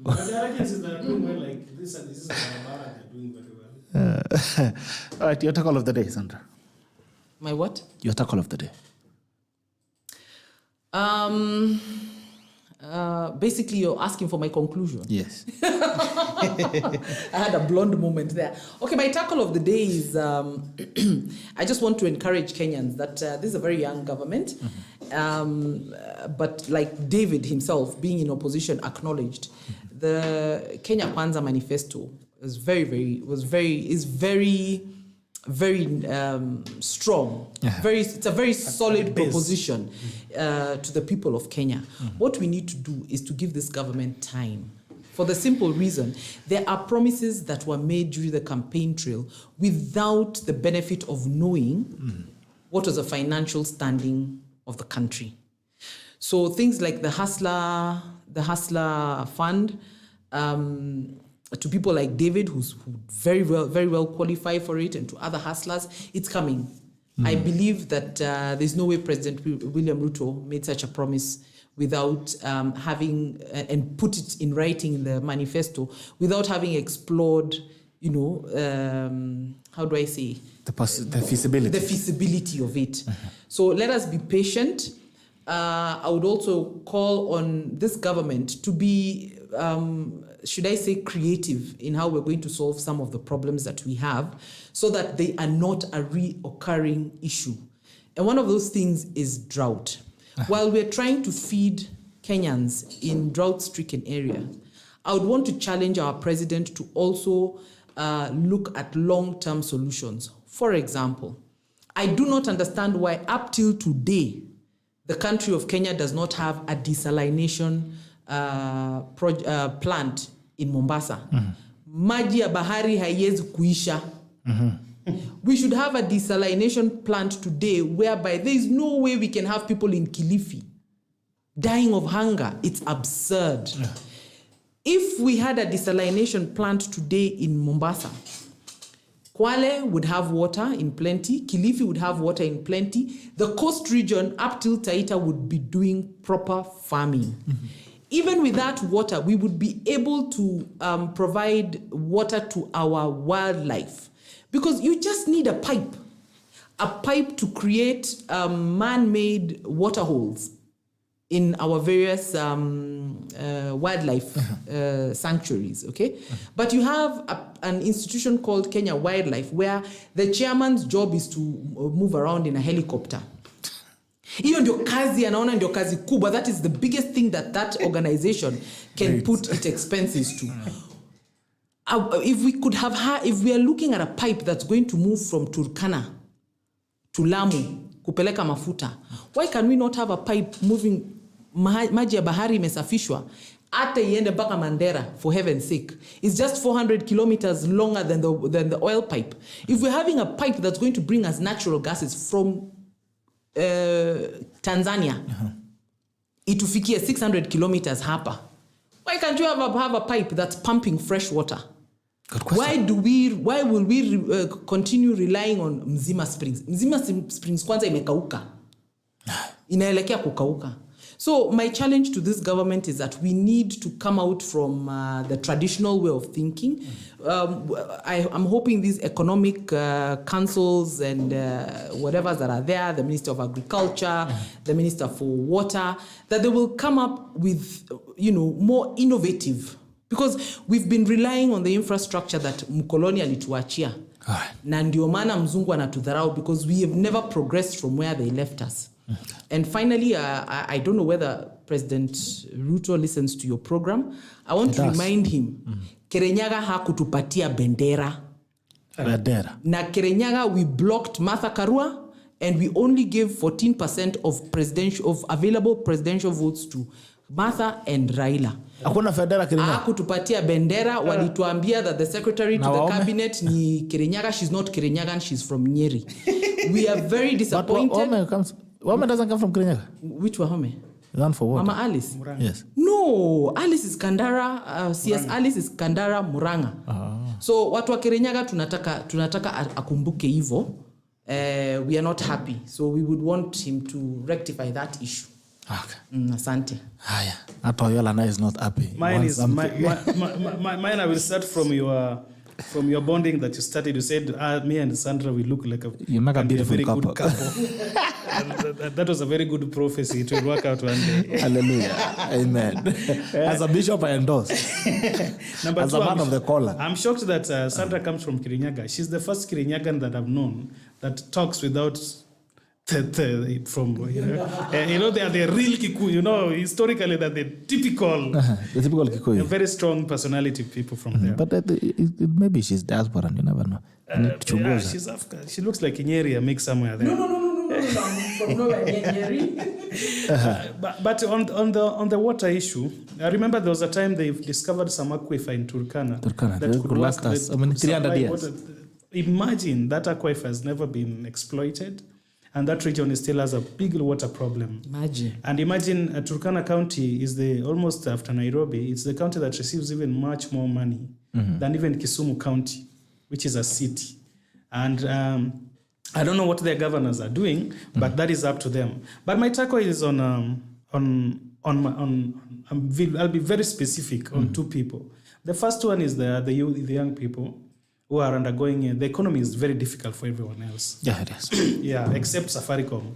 And banks. They are declaring profits every day. But Gerald, there's something that made me thinking. There's a friend of mine who was she has partnered with some wazungus from America. They're importing machines za kuchange maji hizi. Desalination. Most of them we have in our estates are Chinese. And those ones are American. So they were telling me the difference, even they taste differently. But there's something that beyond the machines they're setting up. They're setting up a factory to produce these bottles. And that is when I realized that even factories that produce these chupas, they're not so many. They're big boys, Unilever, Coca-Cola, they're big boys. So they're telling that the kind of taxation that I saw, that care for you to set up a factory that is running. They told me, they said, they of course they don't have any choice. They just have to put it up there. So among the things I would want the Kenyan government to do, this kind of government, they can borrow a few manifesto proposals from Azimio. They were not all bad. There is this one of 7-year tax holiday for startups. Yeah, it is important because you realize that most businesses die within the span of 5 years. They are like bars. Bars don't go beyond 5 years in profit making. They at 2 years their maximum, then they begin coming down. So we need some break, especially on taxation. The new guys like Sandra and yourself who are setting up production or something. That is the first thing. Especially for the young people who have no capital, they're just making it so that hustler fund can make sense. The second part is that I would want my fellow young guys to think of agriculture. There's a lot of money in agriculture, and farming can never take you wrong. I would try to discourage people from Western region, especially from Nyanza, who are still doing maize crop farming. Nyanza has got a very fertile soil that does not even need fertilizer for it to produce a crop. Their soil is still very virgin. Kama mahindi haifanyi kazi vile sahi, I was walking around nimepata mahindi. There's a rain that came, cheated people, wakaenda wakafarm, wamepanda zote, they are all dead. Let's engage our government so that they give us alternative crops that can sustain that kind of fluctuation in climate. Na tuachie watu kutoka Rift Valley because they are specialized in maize production. Kila mtu achie kazi yake. Kila mtu apewe kazi yake. Sisi tuingie maneno ya samaki, vitu kama macadamia, which is a new, I don't know whether Sandra can tell us much about, but macadamia has a lot of money. It is. Has a lot of money. But there's a places they can do. So let us get into agriculture. The final thing, and I'm requesting the government, that not everybody who voted for Raila Odinga has a problem with you. We just had hope we were clinging on, but we realized we're chasing a shadow. We were chasing a shadow. We are requesting them that in their consideration, they should try to do a mix of much so that we have a government that looks like everybody believes in it, that can work hard together as a unit to make Kenya prosperous. Right. When you put administration the way Uhuru did, that's why Kenya Kwanza had a problem with him. Then we will have a season of politics and complaint that goes on year in, year out.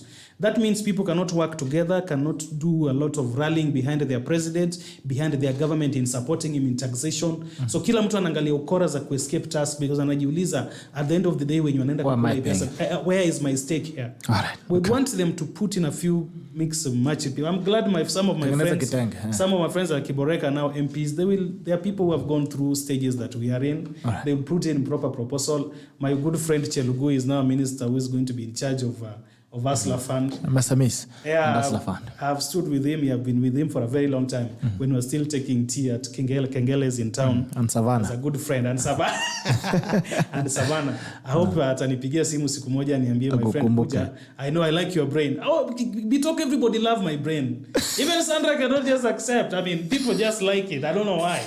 But I know I have the things between my ears. You don't know why, man. I don't know why. So we are requesting the government to think about people like us who also have a life, have a career, as a future. We've spent money going to education, and not everything that we have down there can sort out every mess we have. Right. So we just mix them and we see the best we can come out of it. Thank you, ladies and gentlemen. It's been a pleasure having you. Always is. Thank you so much, Sandra, for coming in. Santa Sana, David, for coming in.